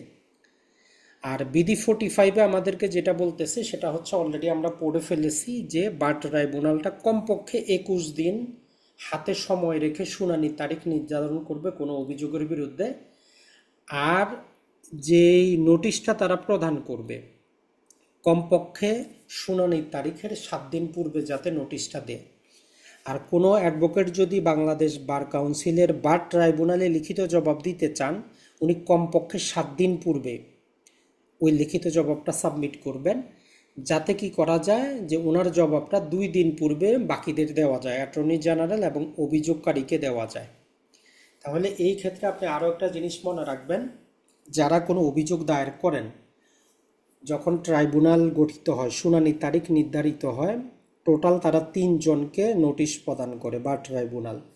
একজন হচ্ছে যিনি অভিযুক্ত অ্যাডভোকেট, তাকে একটা নোটিশ প্রদান করে। দ্বিতীয় হচ্ছে অ্যাটর্নি জেনারেলকে। তৃতীয় হচ্ছে যিনি অভিযোগ করেছেন তাকে। তাহলে বার ট্রাইব্যুনাল টোটাল 3 জন ব্যক্তিকে নোটিশ প্রদান করে শুনানি বিষয়ক। একজন হচ্ছেন অভিযুক্ত অ্যাডভোকেট, একজন হচ্ছে অ্যাটর্নি জেনারেল, একজন হচ্ছে অভিযোগকারী। তো মনে রাখবেন, যিনি অভিযোগ করেন উনি চাইলে অ্যাডভোকেট নিয়োগ করতে পারেন, না চাইলেও নাই। কারণ এইখানে আপনি অসদাচরণ করেছেন কিনা এর কাউন্টার করবে কে? Attorney general office. Attorney general নিজে আসতে পারেন, অথবা তার সাবঅর্ডিনেট কাউকে পাঠাইতে পারেন। উনি নিজে যাচাই করে দেখবেন যে আসলে আপনি কোনো অসদাচরণ করেছেন কিনা। আর যিনি অভিযোগ করেছেন উনি চাইলে এডিশনাল অন্য কাউকে নিযুক্ত করতে পারেন বা নিজে উপস্থিত থাকতে পারেন, তার আইনজীবী দেওয়ার দরকার নাই, এইটুকু মনে রাখবেন। তাহলে 41 আর 45 এই দুটো আমাদের গুরুত্বপূর্ণ। যদি আপনার বিধি নাম্বারটা মনে নাও থাকে কোনো সমস্যা নেই, জাস্ট আপনি মূল জিনিসটা মনে রাখার চেষ্টা করবেন। এরপরে যেটা আমরা অলরেডি এটাও পড়ে ফেলেছি 46-এ, আপনার বিরুদ্ধে যদি অভিযোগ আসে, আপনি যদি লিখিত অভিযোগ যে কাউন্টার যদি জবাব দিতে চান, অবশ্যই আপনি কি করবেন, 3 কপিতে জমা করতে হবে। 2 কপি, মানে একটা থাকবে মূল কপি আর এডিশনাল 2 কপি, টোটাল 3 কপিতে জমা করতে হবে। কারণ হচ্ছে যে একটা বার ট্রাইব্যুনালে থাকবে, একটা অ্যাটর্নি জেনারেলের কাছে যাবে, একটা অভিযোগকারীর কাছে যাবে, যে আপনি কি বলতে চাইছেন, লিখিত জবাব। যেমন প্রতিটা দেওয়ানি মামলায় যতজন বিবাদী থাকে তত কপি প্লাস আদালতের 1 কপি সাবমিট করতে হয়, একই রকম এখানে যে 2 কপি আপনার এডিশনাল থাকবে, 1 কপি থাকবে ট্রাইব্যুনালের। টোটাল 3 কপিতে আপনাকে লিখিত জবাবটা দিতে হবে। আর অবশ্যই আপনি শুনানির তারিখ যেদিন তার 7 দিন পূর্বে আপনার জবাব সাবমিট করবেন। আর বার কাউন্সিলের যিনি সচিব, তার দায়িত্ব হচ্ছে 2 দিন পূর্বে অবশ্যই অ্যাটর্নি জেনারেল এবং অভিযোগকারীকে আপনি যে কথাটা লিখিত আকারে জানিয়েছেন ওই 2 জনকে প্রোভাইড করা, যাতে শুনানির দিন তারাও আপনার এটার বিপক্ষে কাউন্টার যুক্তি নিয়ে আসতে পারে। এরপরে 47 অলরেডি আমরা পড়েছি, তারপরেও জাস্ট একটু পড়ে নেই। সেটা হচ্ছে যে বার কাউন্সিলের বিচার প্রক্রিয়া ট্রাইব্যুনালের এটা দেওয়ানি কার্যবিধি অধীনে চলবে এবং সাক্ষ্য আইন প্রযোজ্য হবে। তার মানে সাক্ষ্য আইনের অধীনে চলবে, আপনি সেখানে নীরব থাকতে পারবেন না, আপনাকে সেখানে অ্যান্সারটা কিন্তু দিতেই হবে। আর আপনি চাইলে হলফনামা আকারেও কোনো কিছু কি করতে পারেন, সাবমিট করতে পারেন, কোনো লিখিত জবাব, কোনো সাক্ষী আপনি এফিডেভিট আকারে দিতে পারেন, আর অপরপক্ষ সেটাকে জেরা করতে পারবে। মূল কথাটা হচ্ছে দেওয়ানি মামলা যেভাবে চলে বা ট্রাইব্যুনালের বিচার প্রক্রিয়া দেওয়ানি মামলার মতোই চলবে, সাক্ষ্য আইনও প্রযোজ্য হবে। অনেক ক্ষেত্রে আপনার দিতে পারে যে বা ট্রাইব্যুনালে সাক্ষ্য আইন প্রযোজ্য হবে কিনা, বাট বা ট্রাইব্যুনালের বিচার প্রক্রিয়া নিচের কোনটা, দেওয়ানি প্রকৃতির, ফৌজদারি প্রকৃতির, মিশ্র প্রকৃতির, কোনোটিই নয়। তো আপনার যদি এটা জানা থাকে যে এটা হচ্ছে একটা দেওয়ানি প্রকৃতির বিচার, তাহলে আপনি অ্যান্সারটা করতে পারবেন। আর একটা কথা মনে রাখবেন, যেমন সাক্ষ্য আইনে আমরা কি জানি কারা সাক্ষী হইতে পারবে, 118 থেকে 120। এইখানেও বলতেছে যিনি অভিযুক্ত অ্যাডভোকেট উনি একজন কি কম্পিটেন্ট উইটনেস, উনি নিজের ডিফেন্স নিজে করতে পারবেন, অ্যাজ এ উইটনেস হিসাবেও আসতে পারবেন, তাহলে অভিযুক্ত একজন যোগ্য সাক্ষী হবেন। আর যিনি আমাদের বার কাউন্সিলের হচ্ছেন সচিব, উনি এক্স অফিসিও হিসাবে পদাধিকার বলে বার ট্রাইব্যুনালেরও সচিব হবেন। আর বাংলাদেশ বার কাউন্সিল আমরা যেটা বললাম সো মোটো হয়ে নিজে থেকে নিজে কি করতে পারে, যে কোনো অ্যাডভোকেটের বিরুদ্ধে প্রসিকিউশন করতে পারে, মামলার কার্যক্রম করতে পারে। আর 51-এ একটা কথা বলতেছে যেটা, সেটা হচ্ছে যে যতদিন আপনার ট্রায়ালটা চলতেছে ওই সাময়িক সময়ের জন্য, আপনার এখনো রায় হয় নাই, এই মামলা ট্রায়াল চলা অবস্থায় চাইলেও তারা এই 51-এর ক্ষমতা প্রয়োগ করে আপনাকে কি করতে পারে, সাসপেন্ড করতে পারে আইন পেশা থেকে সাময়িক সময়ের জন্য। তাহলে কোনো অ্যাডভোকেটের বিরুদ্ধে যদি অভিযোগ আসে, বাংলাদেশ বার ট্রাইব্যুনাল কি করতে পারে, আপনাকে সাময়িক সময়ের জন্য আইন পেশা থেকে সাসপেন্ড করতে পারে। আর শাস্তি হইলে তো করতে পারে, আর বিধিমালাতে বলতেছে বিচার চলাকালীনও করতে পারে। এরপরে শিক্ষানবিশ থেকে মুখস্থ করার কিছুই নেই, ওইটা আপনার বাস্তব, আপনি যে অ্যাজ এ শিক্ষানবিশ হিসাবে পরীক্ষা দেওয়ার জন্য আসছেন, আপনি যেটা জানেন ওইটাই, আর কিছু না। জাস্ট কনফার্মেশনটা নেবেন, আপনার যে সিনিয়রের অধীনে আপনি শিক্ষানবিশ ছিলেন 6 মাস, তার যোগ্যতা ছিল উনি সর্বনিম্ন 10 বছর যাবৎ আইন পেশায় আছেন। তাহলে সিনিয়রের যোগ্যতা অবশ্যই 10 বছর যাবৎ আইন পেশায় আছেন। একসাথে উনি 4 জন কি করতে পারেন, শিক্ষানবিশকে নিতে পারেন। আর কমপক্ষে 6 মাস আপনি তার সাথে কি করবেন, এই শিক্ষানবিশকাল অতিবাহিত করেছেন। এটাই পরীক্ষায় আসে যে সিনিয়রের অভিজ্ঞতা কতদিন, কতজনকে নিতে পারবে, শিক্ষানবিশকাল কতদিন। তো এটা মুখস্থ করার বিষয় না, আপনার বাস্তব প্র্যাকটিক্যাল জিনিসটাই এখানে। এরপরে আপনি সিনিয়রের সাথে যে চুক্তিটা করেছেন, চুক্তি করার 30 দিনের মধ্যে আপনি বার কাউন্সিলের সচিব বরাবর 400 টাকা ফি দিয়ে সেটা জমা করেছেন। যেদিন থেকে চুক্তি আপনি করছেন ওই চুক্তি থেকে আপনার 6 মাস কিন্তু অতিবাহিত হবে। যদি আপনি মিথ্যা তথ্য দেন, জাল সনদ যদি প্রোভাইড করেন, সেক্ষেত্রে আপনি 5 বছরের জন্য অযোগ্য হবেন। তাহলে এই কয়টা দেখেন যে আপনার মুখস্থ করার না, আপনি বাস্তবে আপনার সিনিয়র, আপনার সময়কাল, কতজন একসাথে নিতে পারতেছেন চুক্তি, আর কত টাকা ফি। এরপরে চলে আসি, সেটা হচ্ছে যে যদি আপনি ধরেন যে আপনি আবেদন করে বসে আছেন ঢাকা বারে প্র্যাকটিস করবেন, এখন আপনার মন চাইলেও আপনি চট্টগ্রাম বারেও প্র্যাকটিস করবেন, বা চট্টগ্রাম বারে আপনি চলে যাবেন, সেক্ষেত্রে বার কাউন্সিলে আবেদন করবেন, সাথে 1000 টাকা বার ট্রান্সফার ফি, এই ফিটা মনে রাখবেন। তাইলে দেখেন 1000 টাকায় কিন্তু সব জায়গায় ফি, নমিনেশন ফিও ছিল 1000 টাকা, কোনো অভিযোগ দায়ের করার ফিও ছিল 1000 টাকা, বার পরিবর্তন করার ফিও হচ্ছে আমাদের 1000 টাকা। তাহলে বার কাউন্সিলে সব জায়গায় আমরা শুধু 1000 টাকাই ফিটা কিন্তু দেখতেছি। এরপরে 62 ধারায় একটা স্পেশাল ক্ষমতা দেওয়া আছে, যদি আপনার শিক্ষা সনদগুলা জাল হয়, অনেক ক্ষেত্রে আপনি জাল সনদের মাধ্যমে কি করেন, আইনগত যে জাল এগুলার মাধ্যমে বার কাউন্সিল পরীক্ষায় পাশ করেন। তো আপনার সনদগুলা যদি কোনোভাবে প্রমাণিত হয় যে জাল, বা আপনি মিথ্যা বিবৃতি দিয়েছেন, তাহলে আপনার অ্যাডভোকেটশিপ বাতিল করার ক্ষমতা রাখে 62-এর ক্ষমতা বলে বার কাউন্সিল। তাহলে এখানে আরেকটা ক্ষমতা পাইলো, যদি আপনার সনদগুলা জাল হয়, মিথ্যা বিবৃতি দিয়ে যদি আপনি অ্যাডভোকেট হন, আপনার অ্যাডভোকেটশিপ বাতিল করার ক্ষমতা হচ্ছে 62-র 4 নম্বর বিধিতে। এরপরে 65-এর এটা একটু মনে রাখার চেষ্টা করবেন, যদি আপনি আলহামদুলিল্লাহ যদি অ্যাডভোকেট হন, পরবর্তীতে হাইকোর্টে আপনি প্র্যাকটিস করতে যাবেন, তো হাইকোর্টে প্র্যাকটিস করার ক্ষেত্রে আমরা একবার নিয়ম পেয়েছি কি সর্বনিম্ন 2 বছর আপনি নিম্ন আদালতে প্র্যাকটিস করবেন। এই 65-এ বলতেছে যে না, ওই 2 বছরের দরকার নাই, স্পেশাল কিছু কন্ডিশন দিচ্ছে। যদি আপনার এলএলএম করা থাকে এবং অন অ্যাভারেজ আপনি 50% মার্ক যদি আপনার থাকে, অথবা যদি আপনি ব্যারিস্টার হন, সেক্ষেত্রে বলতেছে যে আপনার ওই 2 বছরের দরকার নাই। আপনি 1 বছরে যদি কি করেন, হাইকোর্টে কোনো সিনিয়রের অধীনে শিক্ষানবিশ হিসাবে থাকেন, তাহলে হাইকোর্ট পারমিশন পরীক্ষা আপনি দিতে পারবেন। এই ক্ষেত্রে 2 বছরের আর বাধাটা থাকলো না, মানে 1 বছরে আপনি পারতেছেন যদি এলএলএম করা থাকে এবং যদি অথবা আপনি ব্যারিস্টার হন। আর যারা আমাদের বিচারক সাহেবরা আছেন, যারা ধরেন যে জুডিশিয়াল সার্ভিসে সহকারী জজ, সিনিয়র সহকারী জজ বা জেলা জজ হিসাবে সর্বনিম্ন যদি 10 বছর যদি তারা বিচারিক জীবন পাশ করেন, পরবর্তীতে অবসরের পরে যদি তারা প্র্যাকটিস করতে চান, তাহলে তাদের কোনো প্রকার কি করতে হবে না, লিখিত পরীক্ষা দিতে হবে না হাইকোর্টে। শুধুমাত্র ভাইবা পরীক্ষা দিয়ে তারা হাইকোর্টের অ্যাডভোকেট হিসাবে মামলা পরিচালনা করতে পারবে। তবে কন্ডিশন হচ্ছে তারা কোনো সাবঅর্ডিনেট কোর্টে আসতে পারবে না, মানে নিম্ন আদালতে আসে মামলা পরিচালনা করতে পারবে না। এইটুকু জাস্ট একটু মনে রাখবেন। আর 65 বিয়ে বলতেছে যে হাইকোর্টে যে আপনি ওই শিক্ষানবিশ থাকেন, নর্মালি লয়ার কোর্টে যখন আপনি 6 মাস ছিলেন, আপনার কমপক্ষে 10টা মামলা থাকতে হয়, 5টা দেওয়ানি, 5টা ফৌজদারি। ওই হাইকোর্টের ক্ষেত্রে আপনি শিক্ষানবিশকালে আপনার অ্যাটলিস্ট 25টা মামলা থাকতে হবে। এখানে একটা কন্ডিশন দেওয়া আছে যে সর্বনিম্ন 25টা মামলা থাকবে আপনার 1 বছরের শিক্ষানবিশকালে। এটা ছাড়া 5,000 টাকা হচ্ছে হাইকোর্ট পারমিশন ফি, এটা একটু মনে রাখবেন। 1,000 টাকা হচ্ছে পরীক্ষা ফি। তাহলে 25টা মামলা, পারমিশন ফি হচ্ছে 5,000, পরীক্ষা ফি হচ্ছে 1,000।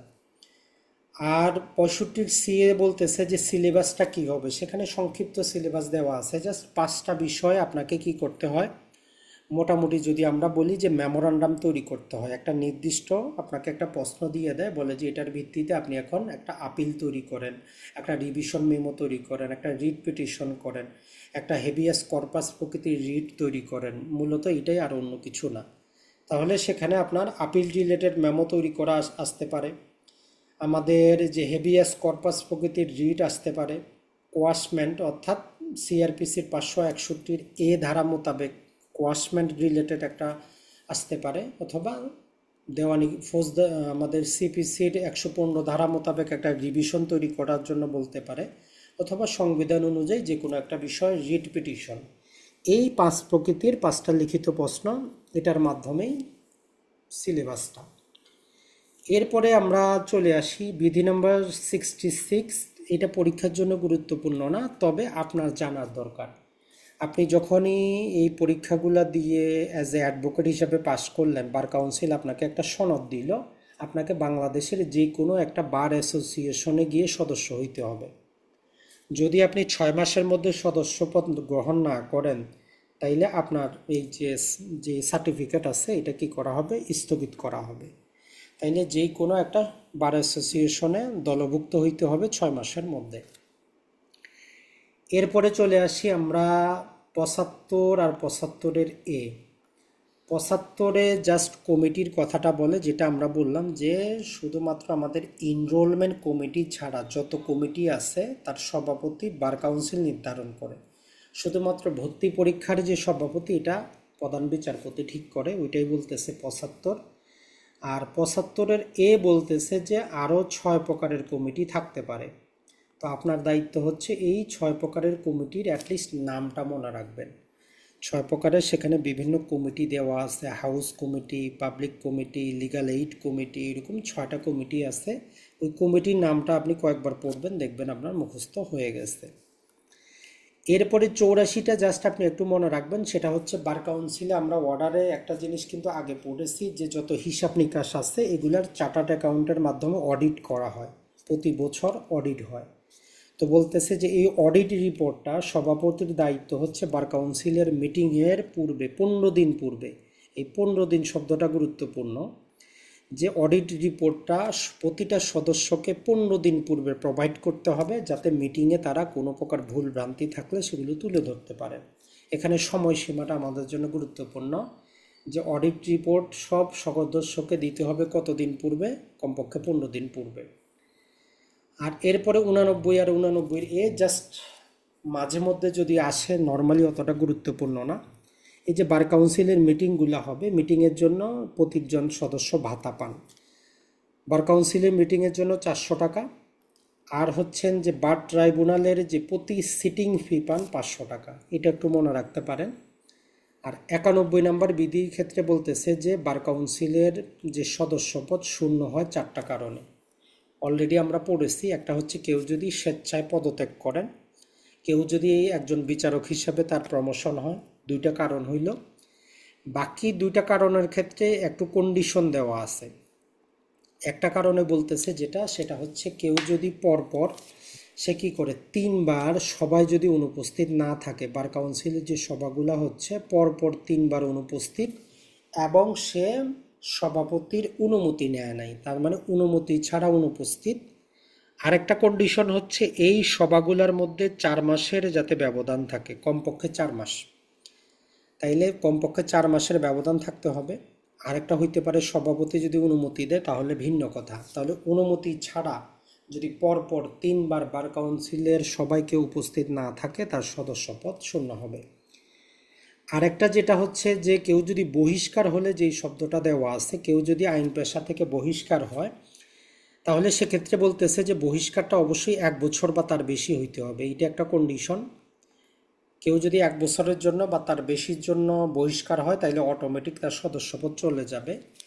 আরেকটা কন্ডিশন হচ্ছে তার বহিষ্কারের মেয়াদ আর বার কাউন্সিলের অবশিষ্ট মেয়াদ যদি কি হয় কাভার করে ফেলে, মানে যেমন ধরেন যে কেউ 2 বছর 6 মাস বার কাউন্সিলের সদস্য হিসেবে আছে, এটা থাকার পরে যে কোনো কারণবশত তাকে কি করা হইল, 8 মাসের জন্য বহিষ্কার করা হইল। এখন বার কাউন্সিলের মেয়াদ আছে মাত্র আর 6 মাস, ইনি বহিষ্কার হয়েছেন 8 মাসের জন্য, তো এইরকম ক্ষেত্রেও তার সদস্যপদ চলে যাবে। তাহলে 2টা কন্ডিশন, 1 বছর বা তার বেশি হইলে অটোমেটিক বাতিল। আর দ্বিতীয় কন্ডিশন হচ্ছে যদি অবশিষ্ট মেয়াদ আর বহিষ্কারের মেয়াদের মধ্যে বহিষ্কারের মেয়াদ বেশি হয় তাহলে অটোমেটিক সদস্যপদ চলে যাবে।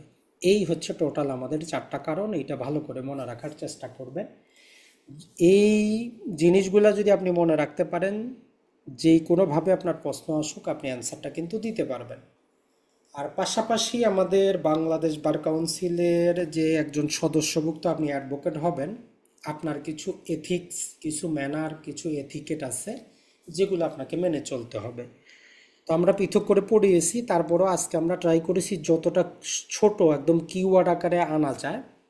তবে এই কিওয়ার্ডগুলো আপনার প্রাথমিকভাবে মনে থাকবে না, আগে আমাদের একটা বাংলা পিডিএফ দেওয়া আছে, জাস্ট গদ্য আকারে পড়ে নেবেন টোটালি বিস্তারিত, তারপরে কিওয়ার্ড মনে থাকবে। তো দেখেন এখানে সর্বপ্রথম যেটা বলতেছে যে অ্যাডভোকেটদের যে আচরণ, টোটাল 42টা আচরণ আছে 4টা ভাগে বিভক্ত হয়ে। তো 1 নম্বর আমরা দেখি যে একজন অ্যাডভোকেট আরেকজনের অ্যাডভোকেটের সাথে কীরকম আচরণটা করবে। তো এখানে সর্বপ্রথম যেটা বলতেছে যে আমরা সবসময় আইন পেশার কি করব, ডিগনিটি, মর্যাদা বা হাই স্ট্যান্ডার্ড বজায় রাখবো। তাহলে কিওয়ার্ড হচ্ছে আমাদের মর্যাদা বজায় রাখবো। যেমন আইন পেশার মর্যাদা বজায় রাখবেন, ওই পেশার একজন সদস্য হিসেবে নিজের মর্যাদাটাও বজায় রাখার চেষ্টা করবেন। মানে আপনি এমন কোনো কাজ করবেন না যাতে আইন পেশা এবং ওই পেশার সদস্য হিসেবে আপনাকে অপমানিত হইতে হয়, অন্য কোনো অ্যাডভোকেটকে অপমানিত হইতে হয়। যেমন ধরেন যে আপনি অ্যাডভোকেট হিসাবে যদি কোথাও চুরি করেন, যদি ধরা পড়েন, আপনি নিজে তো অপমানিত হইলেন, অন্য অ্যাডভোকেটকেও মানুষ বলবে যে অ্যাডভোকেটরা চুরি করে, ডাকাতি করে, হত্যা করে, ধর্ষণ করে। তাইলে এই কাজগুলো করা যাবে না। মূল কথা হচ্ছে আপনি আইন পেশা এবং ওই পেশার সদস্য হিসাবে মর্যাদাটা বজায় রাখবেন, ডিগনিটি বজায় রাখবেন। 2 নম্বরে হচ্ছে যে আপনি কোনো বিজ্ঞাপন বা অ্যাডস দিবেন না, কোনো প্রকার অ্যাট এনি মিনস। আপনি আইন পেশার জন্য, মক্কেলের জন্য, আপনার কাজকর্মের জন্য কোনো বিজ্ঞাপন দিবেন না, বিজ্ঞপ্তি দিবেন না। তবে এখানে বলতেছে যে ছোটোখাটো ভিজিটিং কার্ড, ছোটোখাটো কোনো নোটবুক, আপনি কোথা থেকে পড়াশোনা করেছেন, কি বিষয় প্র্যাকটিস করেন, এরকম ছোট আপনি কি করতে পারেন, ভিজিটিং কার্ড তৈরি করতে পারেন, এটা কোনো সমস্যা না। 3 নম্বরে যেটা হচ্ছে যে টাউট। তো এক্ষেত্রে আরও কিছু প্রতিশব্দ মনে রাখতে পারেন যে দালাল, আনলাইসেন্স ব্যক্তি, তার এখনও লাইসেন্স হয় না, এইরকম ব্যক্তিকে আপনি কোনোভাবে সহায়তা করবেন না আইন পেশায় পরিচালনার জন্য, কোনোভাবে আপনার মামলা মোকদ্দমা তার মাধ্যমে পাওয়ার জন্য। তাহলে মর্যাদা রক্ষা করবেন, বিজ্ঞাপন দিবেন না, টাউট বাটপারকে সুযোগ দিবেন না। 4 নম্বরে যেটা বলতেছে যে প্রতিপক্ষের সাথে আপনি যোগাযোগ করবেন না। তবে আপনি যোগাযোগ করবেন ওই অ্যাডভোকেট উপস্থিত থাকলে, তার অনুমতি নিয়ে বিবাদীর সাথে কথা বলার দরকার হইলে করবেন। মূল কথা হচ্ছে আপনি প্রতিপক্ষের সাথে মানে বিবাদীর সাথে যোগাযোগ করবেন না।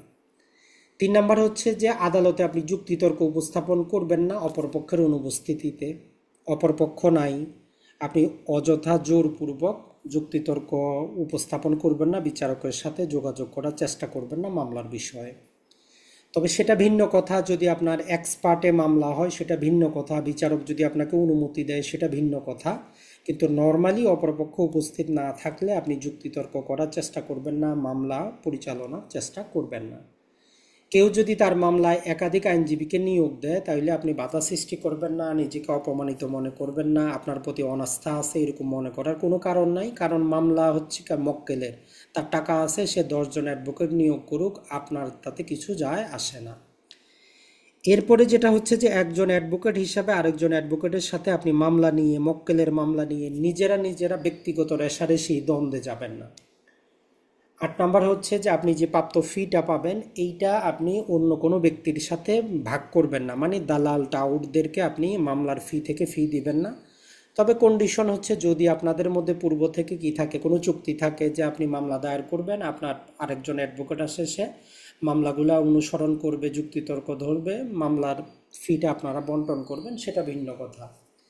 আর 9 নাম্বার হচ্ছে যে আমরা যেটা পড়ে আসলাম, অ্যাডভোকেট হিসাবে আপনি সিনিয়রিটি মেনটেন করবেন।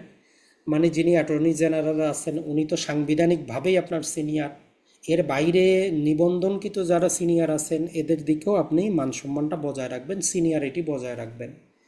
আর সিনিয়র এবং জুনিয়রের সম্পর্কটা যাতে রেসপেক্টফুল এবং হেল্পফুল হয়, সিনিয়রের প্রতি অবশ্যই শ্রদ্ধাশীল থাকবেন। আর সিনিয়রের দায়িত্ব হচ্ছে জুনিয়রের প্রতি সাহায্যপূর্ণ তার মনোভাব যাতে থাকে। আর কোনো মামলায় যদি একাধিক আইনজীবী থাকে তাইলে যিনি আপনার সিনিয়র উনি মামলাটা পরিচালনা করবেন, তবে উনি যদি আপনাকে পারমিশন দেন আপনি যাইতে পারেন। তাহলে এই 11টা কিওয়ার্ড যদি আপনি মনে রাখেন আপনার জন্য যথেষ্ট। এখন এইভাবেও যদি আপনার মনে না থাকে, আপনি এগুলো আমরা যে আমাদের আয়তক্ষেত্র এবং যেটা বলি যে ত্রিভুজ আকারেও চাইলে মনে রাখতে পারেন। যেমন ধরেন যে আপনি এইরকম আয়তক্ষেত্র আঁকলেন, মূল কথাটা হচ্ছে আপনার এইখানে 1 নাম্বার আপনি কি করবেন, আইন পেশার মর্যাদা রক্ষা করতে গিয়ে বিজ্ঞাপন দিবেন না, মর্যাদা রক্ষা করতে গিয়ে টাউট বাটপার নিয়োগ করবেন না মামলার কাজের জন্য, মর্যাদা রক্ষা করতে গিয়ে অপরপক্ষের সাথে যোগাযোগ করবেন না, বিচারকের সাথে কি করবেন না, অযথা যুক্তিতর্ক তুলে ধরবেন না। 5টা আপনার এখানে হয়ে গেল। বাকি 3টাকেও আপনি ত্রিভুজের মধ্যে নিয়ে নিতে পারেন, যে একাধিক আইনজীবী নিয়োগ করবে আপনি বাধা দিবেন না। এই একাধিক আইনজীবী নিয়োগ করা মানে এমন না যে আপনার প্রতি অনাস্থা হইল, এরকম না। একাধিক আইনজীবী নিয়োগ করছে তাই আইনজীবীরা পরস্পরে ঝগড়া বিবাদ করবেন না। আপনি আর প্রাপ্ত ফিটা অন্য কোনো ব্যক্তির সাথে আপনি বন্টন করবেন না। তো এইভাবে আপনি মনে রাখতে পারেন।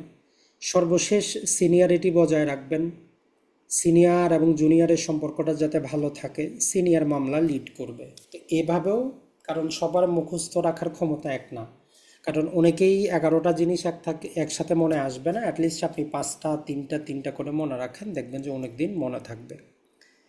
এরপরে চলে আসি আমরা আমাদের পরবর্তী যেই ধাপ, সেটা হচ্ছে আপনি অ্যাডভোকেট হইলে আপনার কাছে যারা সেবা নিতে আসবে, আপনার যারা ক্লায়েন্ট বা মক্কেল, এদের সাথে আপনার ব্যবহারটা কেমন হওয়া উচিত। 1 নাম্বারই বলতেছে যে আপনার মক্কেলের স্বার্থের বিপরীতে কোনো কিছু চেষ্টা করবেন না। যদি কোনো মামলায় কোনো একটা কিছু করতে হয় মক্কেলকে জানায় করবেন, যাতে মক্কেলের স্বার্থ ক্ষুণ্ণ না হয়। মানে আপনার মূল দায়িত্ব হচ্ছে, আপনার মক্কেল যদি বলে যে ভাই আপিল করব, আপনি করেন। অযথা মক্কেলকে না জানায় আপিল করার দরকার নাই, রিভিউ করার দরকার নাই, কোনো একটা জিনিস করার দরকার নাই। কারণ মামলাটা মক্কেলের, তাকে আপনি বলবেন এই কাজটা এখন করা যায়, সে যদি বলে আপনি করবেন, না হলে আপনি চুপ থাকবেন। তাইলে মক্কেলের স্বার্থের বিপরীতে কোনো স্বার্থ অর্জন করার চেষ্টা করবেন না। 2 নাম্বার হচ্ছে পূর্বে ওই ব্যক্তি আপনার ক্লায়েন্ট ছিল, আজকে তার বিপক্ষে আপনি আইনজীবী হবেন না। পূর্বে একজন ব্যক্তি আপনার মক্কেল ছিল, তার বিপক্ষে আজকে কেউ মামলা করতে আসলে আপনি নিবেন না। 3 নাম্বার হচ্ছে যেটা, যদি কারোর সাথে আপনার কোনো সম্পর্ক থাকে, মানে যেই ব্যক্তির বিরুদ্ধে মামলা করার জন্য আসছে তার সাথে আপনার কোনো সম্পর্ক আছে, কোনো লেনদেন আছে, কোনো আত্মীয়তার সম্পর্ক আছে, তাইলে আগে প্রকাশ করবেন যে ভাই আপনি যার বিরুদ্ধে মামলা করার জন্য আমার কাছে আসছেন উনি আমার আত্মীয় হয়, বা তার সাথে আমার লেনা দেনা আছে, কোনো প্রকার স্বার্থ আছে, তাহলে আগে বলবেন। তারপরেও সে মামলা করতে চাইলে করবেন, না হলে এটা কিন্তু পরবর্তীতে সে আপনার প্রতি অনাস্থা দিতে পারে। আর 4 নাম্বারটা যেটা হচ্ছে, কনফ্লিক্টিং ইন্টারেস্ট নিয়ে কাজ করা যাবে না। মানে ধরেন যে মামলা একটাই, এখন আপনি বাদীপক্ষ হয়ে মামলা করে দিচ্ছেন, বিবাদী আইসা আপনার যেই চেম্বারেই, ধরেন যে আপনি নিজে না, আপনার চেম্বারের আরেকজন হইল ওই মামলারই বিবাদী। তার মানে এখন আপনারা দুইজনই, বাদীরও মামলা আপনি আর আপনার চেম্বার, বিবাদীরও মামলা আপনি আর আপনার চেম্বার, এইরকম যাতে না হয়। তার মানে দ্বন্দ্বপূর্ণ স্বার্থ একসাথে পরিচালনা করা যাবে না, কনফ্লিক্টিং ইন্টারেস্ট নিয়ে মামলা করা যাবে না। এরপরে যদি আমরা 5 নাম্বারটা করি, সেটা হচ্ছে যে আদালতে আপনি যে মামলাটা লড়তেছেন, দেওয়ানি মামলায় যদি কোনো সম্পত্তি নিলাম হয়, তাহলে ওই সম্পত্তি আপনি ক্রয় করবেন না, বা মক্কেলের সাথে এমন কোনো চুক্তি করবেন না যে আমাকে টাকা দেওয়ার দরকার নাই, ওই সম্পত্তি আমি নিয়ে নিলাম। অনেক ক্ষেত্রে দেখবেন যে কি হয়, যারা অভিজ্ঞতা আছে বা আদালতে গিয়েছেন, আপনি দেখবেন যে ধরেন আমি 10 লাখ টাকার একটা দেওয়ানি মামলা করব, 20 লাখ টাকা হচ্ছে সম্পত্তির দাম। তো এখন আমার কাছে কোনো টাকা পয়সা নেই, অ্যাডভোকেটরে বললাম মামলা জিতলে 50% আপনার, হারলে আমি 1 টাকাও দিব না। তো অনেক ক্ষেত্রে আইনজীবীরা এরকম কাজ করে যে ওনারা টাকা পয়সা নেন না, ওনারা মামলা দায়ের করে দেন, মামলায় যদি জিতে ওই সম্পত্তির 50% অ্যাডভোকেট সাহেব নিয়ে যান। এটা বাংলাদেশে অহরহ ঘটতেছে। তো এটা হচ্ছে একটা পেশাগত অসদাচরণ। আপনি কি করবেন, নিলামে সম্পত্তি কিনবেন না বা পারিশ্রমিক হিসাবে সম্পত্তি গ্রহণ করবেন না। এরপরে মক্কেলের যেই সম্পত্তি, টাকা পয়সা, ওইটা মিশ্রণ করবেন না বা অনৈতিকভাবে ব্যবহার করবেন না। কেমন, আপনাকে দিয়েছে কোর্ট ফি জমা করার জন্য, আপনি শপিং করে বসে আছেন, আপনার বিলম্ব ফি 1,000 টাকা দেওয়ার জন্য দিছে, আপনি সেটা খরচ করে বসে আছেন, যার কারণে হয়তো কি হইল, মামলাটা আরও ডিলে হইল, আপনার উপর আরও কষ্ট আরোপিত হইল। এরকম করা যাবে না। এরপরে যেটা বলতেছে যে 7 নম্বরে, যদি কেউ আপনার কাছে পরামর্শ নিতে আসে, পরামর্শ দেওয়ার পরে সে যদি বলে যে আমি মামলা করব, তখনই মামলা করবেন বা ডিফেন্স নেবেন। অযথা পথে ঘাটে যে কাউকে গিয়ে মামলা করার পরামর্শ দিবেন না, ডিফেন্স নেওয়ার পরামর্শ আপনি দিবেন না। মূল কথা হচ্ছে কেউ যখন আপনার কাছে আসবে, পরামর্শ চাবে, তারপরেই আপনি তাকে, সে যদি এগ্রি করে মামলা করব, মামলা করবেন, না হলে আপনি অযথা আসা মাত্রই ঠিক আছে মামলা করে দেই আপনি জিতে যাবেন, এরকম বলা যাবে না। 8 নম্বর হচ্ছে মক্কেলকে আপনি আইন ভঙ্গের কোনো পরামর্শ দিবেন না। 9 নম্বর হচ্ছে যদি আপনার ব্যক্তিগত কোনো বিশ্বাস পরিহার করবেন, যে আপনি মনে মনে জানেন, যেমন ধরেন যে বর্তমান বাংলাদেশে আমরা জানি রাজনীতি কারণে হোক আর ব্যক্তিগত কারণে হোক, কিছু ব্যক্তি সম্পর্কে আমাদের পূর্ব থেকেই কিছু কি হয়, প্রিজাম্পশন চলে আসে, আমরা অ্যাজাম্পশন করে নিই ব্যক্তিটা এইরকমই হবে, ঘুষ দুর্নীতি তার এইরকমই করছে। তো বলতেছে যে না, ব্যক্তিগত আপনি অ্যাজাম্পশনও যাবেন না, প্রিজাম্পশনও নিবেন না। আপনার দায়িত্ব হচ্ছে যে তথ্য প্রমাণ আছে তার ভিত্তিতে তাকে যতটুকু ডিফেন্স করা যায় ততটুকু আপনি করবেন, যতটুকু আইনি সুবিধা সে পায় ততটুকু প্রোভাইড করাই হচ্ছে আইনজীবীর দায়িত্ব। ব্যক্তিগত বিশ্বাস, ব্যক্তিগত নীতি আপনি পরিহার করবেন। আইনগত যদি সে প্রতিরক্ষা পায়, একজন অ্যাডভোকেট হিসাবে আপনার দায়িত্ব হচ্ছে তাকে সেই প্রতিরক্ষাগুলা দেওয়া। এরপরে 10 নম্বরটার মধ্যে অনেক লম্বা চড়া আমরা আলোচনা করেছি গত ভিডিওতে। 10 নম্বরে আপনি মক্কেলের কাছ থেকে ফিটা নেবেন, এটা ন্যায্য যাতে হয়। এখানে অনেকগুলা, আমরা 5টার মতো বিভিন্ন প্যারামিটার দেওয়া আছে। আর 3টা কথা বলা আছে যে আইন পেশা মানেই টাকা উপার্জন না। যদি আপনার সহ কোনো আইনজীবীর এতিম অথবা বিধবা স্ত্রী আসে, তাকে ফ্রি মামলা পরিচালনার আপনি ট্রাই করবেন। আর আইন পেশার মাধ্যমে টাকা ইনকাম করতে হবে, এইরকম চিন্তা ভাবনা আপনার করা যাবে না। এটা ছাড়া 5টা যে প্যারামিটার দেওয়া আছে, এইটা একটু মুখস্থ করার চেষ্টা করবেন, যে মামলাটা কেমন নতুন, কতটা সময় লাগবে, কয়টা মামলা বাদ দিতে হবে আপনার, এই মামলা অন্য আইনজীবীরা কত টাকা খরচ নেন, মক্কেল কি এটা একবারই এসেছে না নিয়মিত আপনার ক্লায়েন্ট। তবে মক্কেলের টাকা আছে, ধরেন কোটিপতি মক্কেল, ওই জন্য আপনি তার কাছ থেকে ফি বেশি নেবেন, এটা কোনো মানদণ্ড হইতে পারে না। মক্কেলের যতই টাকা থাকুক, মামলাটা কেমন তার উপর ভিত্তি করে আপনি ফিটা নির্ধারণ করবেন। তো এই 10 নম্বরটার ভিতরে জিনিসগুলো একটু মনে রাখার চেষ্টাটা আপনি করবেন। আর 11 বলতেছে যে ফি নিয়ে মক্কেলের সাথে বিরোধ করবেন না, একান্তই প্রতারণা বা অন্য কিছু থাকলে মামলা দায়ের করবেন, তবে অযথা আপনি বিরোধ এড়ানোর চেষ্টা করবেন। আর আইনিভাবে আপনার একজন অ্যাডভোকেট হিসাবে প্রতিটা অ্যাডভোকেটের দায়িত্ব হচ্ছে তার মক্কেলের ইন্টারেস্টটা রক্ষা করা। তবে এই রক্ষা করতে গিয়ে আপনি প্রতারণা করবেন না, আইন ভঙ্গ করবেন না। আইনের মধ্য থেকে যতটুকু তাকে ডিফেন্স করা যায়, যতটুকু তাকে সুবিধা দেওয়া যায়, শুধু ততটুকুই দিবেন। আইন ভঙ্গ করে, প্রতারণা করে আপনি কাজগুলো করবেন না। যেমন ধরেন যে আমরা অনেক দেখি যে কি করে ভুয়া জাল আদেশ তৈরি করে অ্যাডভোকেট সাহেবরা মামলা জামিন দেন, এগুলো করা যাবে না। 13 নম্বরে যেটা বলতেছে সেটা হচ্ছে যদি কোনো মামলায় আপনি কি হন, সাক্ষী হন, তাহলে ওই মামলাটা অ্যাজ এ অ্যাডভোকেট হিসাবে আপনি আর পরিচালনা না করে অন্য কারো কাছে ট্রান্সফার করে দিবেন, যেহেতু আপনি ওই মামলায় একজন সাক্ষী। এই জিনিসটা একটু মনে রাখবেন। আর 14 নম্বর জিনিস যেটা হচ্ছে যে ছোটো খাটো নীতিগত যে জিনিসগুলো, এগুলো অ্যাজ এ অ্যাডভোকেট হিসাবে আপনি নিজে সিদ্ধান্ত নেবেন, মক্কেল আপনার উপর যাতে চাপায় না দেয়। কেমন? যেমন ধরেন যে আজকে শুনানি হবে না, অপরপক্ষ অনুপস্থিত, এখন আপনার মক্কেল বলল যে না আজকেই শুনানি করতে হবে, বিচারককে বাধ্য করেন, এরকম করা যাবে না। অপরপক্ষে অসুবিধা থাকতে পারে। তার মানে হচ্ছে ছোটোখাটো আইনগত যে বিষয়গুলো, এগুলো আইনের উপর নির্ভর করে আপনি সিদ্ধান্ত নেবেন, মক্কেলের যাতে ক্ষতি না হয় সেদিকেও আপনি কি করবেন, লক্ষ্য রাখবেন। তার মানে কোনো মক্কেল আপনার উপর বাধ্য করতে পারে না যে আজকে জামিনটা নিয়ে দেন, কেন বিচারক শুনানি করবে না, অপরপক্ষকে আসতে বলেন, এরকম করা যাবে না। আপনি আইন পেশায় আছেন, আপনি ভালো করে জানেন বিচারক কিভাবে কাজ করে, অপরপক্ষের সমস্যা থাকতে পারে, এইগুলা বুঝে শুনে আপনি এগুবেন। কোনো প্রকার ছোটোখাটো বিষয়ে মক্কেলের উপর কি করা যাবে না, নির্ভর করা যাবে না। এটা ছাড়া আর ছোট ছোট দুইটা হচ্ছে আদালতের প্রতি আপনার কেমন আচরণ হওয়া দরকার আর জনসাধারণের প্রতি।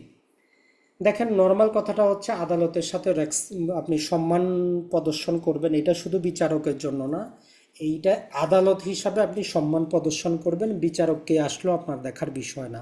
তার মানে এটা যে একটা ন্যায় পরায়ণের জায়গা, এই বিশ্বাসটা রেখে আদালতের প্রতি শ্রদ্ধাশীল থাকবেন। 2 নম্বর হচ্ছে কোনো সাক্ষীকে আপনি কি করবেন না, কোনো প্রকার এমন পরামর্শ দিবেন না আইন ভঙ্গ করার জন্য, যাতে সে মিথ্যা বলে, যাতে সে সাক্ষী না দেয়, যাতে সে পালিয়ে যায়, এরকম করা যাবে না। 3 নম্বর হচ্ছে আদালতে যখন আপনি কথাবার্তা বলবেন মিসকোট করবেন না, যে আইনটা নাই, যে নজির নাই, যে তথ্য নাই, যে সাক্ষী কথা বলে নাই, এইরকম কোনো ভুয়া তথ্য দিয়ে আদালতকে বিভ্রান্ত করার চেষ্টা করবেন না। মানে মূল কথাটা হচ্ছে মিসকোট করবেন না আদালতে। 4 নম্বর হচ্ছে বিচারকের সাথে প্রফেশনাল যোগাযোগ রাখবেন, পার্সোনাল যোগাযোগের চেষ্টা করবেন না। তার খাস কামরায় গিয়ে সে কেমন আছে, নাস্তা করছে কিনা, স্বাস্থ্য কেমন, এগুলো আপনার কাজের না। পেশাগত আচরণ বজায় রাখবেন, পেশাগত সম্পর্ক বজায় রাখবেন বিচারকের সাথে, এতটুকুই, ব্যক্তিগত সম্পর্কে যাবেন না। 5 নম্বর হচ্ছে রাষ্ট্রপক্ষের যে আইনজীবী, তার দায়িত্ব হচ্ছে ন্যায় বিচার প্রতিষ্ঠা করা, কাউকে শাস্তি দেওয়া তার দায়িত্ব না। অভিযুক্ত যদি নিরপরাধ হয়, রাষ্ট্রপক্ষের দায়িত্ব হচ্ছে তাকে রিলিজ করা। 6 নম্বরে হচ্ছে গণমাধ্যম, মিডিয়া, কোনো মাধ্যমে চলমান কোনো মামলা রিলেটেড আপনি কোনো মতামত, বক্তব্য প্রদান না করা। 7 নম্বরে হচ্ছে বিচারক নিয়োগে আপনার অবশ্যই ভূমিকা রাখবেন, যাতে রাজনৈতিকভাবে অনৈতিক, অপদার্থ, অযোগ্য বিচারক নিয়োগ না হয়, এই রিলেটেড আপনি কি করবেন, সজাগ দৃষ্টি রাখবেন একজন অ্যাডভোকেট হিসাবে, এটা আপনার দায়িত্ব। আদালতে সময় মতো উপস্থিত থাকবেন, কোনো কারণে উপস্থিত থাকতে না পারলে বিকল্প ব্যবস্থা করবেন, আপনার জুনিয়রকে অবশ্যই রাখবেন এই রকম জিনিসটা। আর আদালতে উপস্থিত থাকলে যদি আদালত আপনার কাছে কোনো মতামত জানতে না চায়, অযথা আপনি নিজে থেকে কোনো মতামত দিতে যাবেন না। যেমন ধরেন একটা মামলায় আপনি আছেন, পরবর্তী মামলা আপনার শুনানি হবে, এখন অন্য মামলা চলতেছে, সেখানে আপনি গিয়ে মাঝখান দিয়ে বললেন যে না আইনে এটা এটা আছে, এরকম করা যাবে না। যার মামলা সে দেখবে, যতক্ষণ পর্যন্ত আপনার সহযোগিতা কেউ না চাচ্ছে ততক্ষণ পর্যন্ত আপনি কোনো মতামত দেওয়ার চেষ্টা করবেন না। আর জনসাধারণের প্রতি 8 প্রকারের ব্যবহার আছে। 1 নম্বর হচ্ছে যেটা ফৌজদারি মামলার ক্ষেত্রে আপনি জানেন ফৌজদারি মামলাটা করা হচ্ছে অথবা আপিলটা করা হচ্ছে ব্যক্তিকে হয়রানি করার জন্য অথবা একটা প্রসেসকে ডিলে করার জন্য, এইরকম মামলা আপনি রিজেক্ট করবেন। 2 নম্বরে হচ্ছে বিবাদী এবং সাক্ষীদের সাথে ভালো ব্যবহার করবেন, অযথা তাদের সাথে আপনি খারাপ ব্যবহার করবেন না। দেওয়ানি মামলা আসলেও যদি দেখেন যে এটা হয়রানি করার জন্য, কারো ক্ষতি করার জন্য করা হচ্ছে, ওইটা আপনি পরিহার করবেন। 4 নম্বরে বলতেছে যে একজন অ্যাডভোকেট হিসাবে আপনার একটা স্বাধীনতা থাকবে, কোন মামলা গ্রহণ করবেন, কাকে কি পরামর্শ দিবেন, আপনার স্বাধীনতা, কেউ আপনাকে বাধ্য করতে পারে না প্রতিটা মামলা পরিচালনা করার জন্য, প্রতিটা বিষয়ে আপনাকে উপদেশ দেওয়ার জন্য। এরপরে 5 নম্বরে যেটা, সেটা যদি আমরা বলি সেটা হচ্ছে যে আপনি একজন অ্যাডভোকেট হিসাবে কোনো প্রকার, যত প্রকার বড়লোক ক্লায়েন্টই হোক, রাজনৈতিকভাবে যত গুরুত্বপূর্ণ মামলাই হোক, আপনি অবশ্যই আইন, ন্যায় এবং সততার সাথে মামলা পরিচালনার বা উপদেশ দেওয়ার চেষ্টা করবেন, রাজনৈতিকভাবে প্রভাবিত হয়ে বা মক্কেল, ধনী লোক, প্রভাবশালী লোক তার প্রভাবিত হয়ে কোনো আইনিভাবে ডিফেন্স মামলা দায়ের কোনো প্রকার কাজ করবেন না, যাতে আইন পেশাটা প্রশ্নবিদ্ধ হয়। মূল কথাটা হচ্ছে রাজনৈতিকভাবে ক্ষমতা সম্পন্ন ব্যক্তির জন্য আইনকে পৃথকভাবে ব্যবহার করার চেষ্টা করবেন না। এরপরে যদি আমরা দেখি 6 নম্বরে হচ্ছে আপনি পেশাগত কাজে যেখানেই যাবেন আপনি কোন পক্ষের জন্য আসছেন আর আপনি ব্যক্তিকে এর পরিচয়টা দিবেন যে আমি রহিম সাহেবের পক্ষে এসেছি, তার অ্যাডভোকেট, এই পরিচয় দেওয়ার পর আপনি আপনার কাজ শুরু করবেন। আর 7 নম্বর হচ্ছে যদি কোনো মামলায় আপনি অ্যাজ এ বিচারক হিসাবে শুনেন, পরবর্তীতে যদি অ্যাডভোকেট হিসাবে কাজ করেন ওই মামলাটা আপনি অ্যাডভোকেট হিসাবে নেবেন না, কারণ ওই মামলা সম্পর্কে আপনি জানেন। আর সর্বশেষ 8 নম্বর হচ্ছে আপনি যখন আইনজীবী হবেন আপনি কোনো ব্যবসা করতে পারবেন না, অন্য কোনো বেতনভুক্ত পেশায় যাইতে পারবেন না, এটা আপনার জন্য রেস্ট্রিকশন। তাহলে এই ছিল টোটাল আমাদের 42টা বিধি। আশা করি যদি আপনি ভিডিওটার অডিও যদি 2বার বা 4বার শোনেন, আশা করি আপনার মুখস্থ হয়ে যাওয়ার কথা। তো এখান থেকে অবশ্যই আপনারা উপকৃত হবেন। আর পাশাপাশি আমাদের পেনাল কোডের যেই গুরুত্বপূর্ণ সেকশনগুলোর পিডিএফ দেওয়া আছে সেটা আপনারা দেখে নেবেন। পরবর্তী ক্লাসে আমরা সিআরপিসি দ্বারা শুরু করব।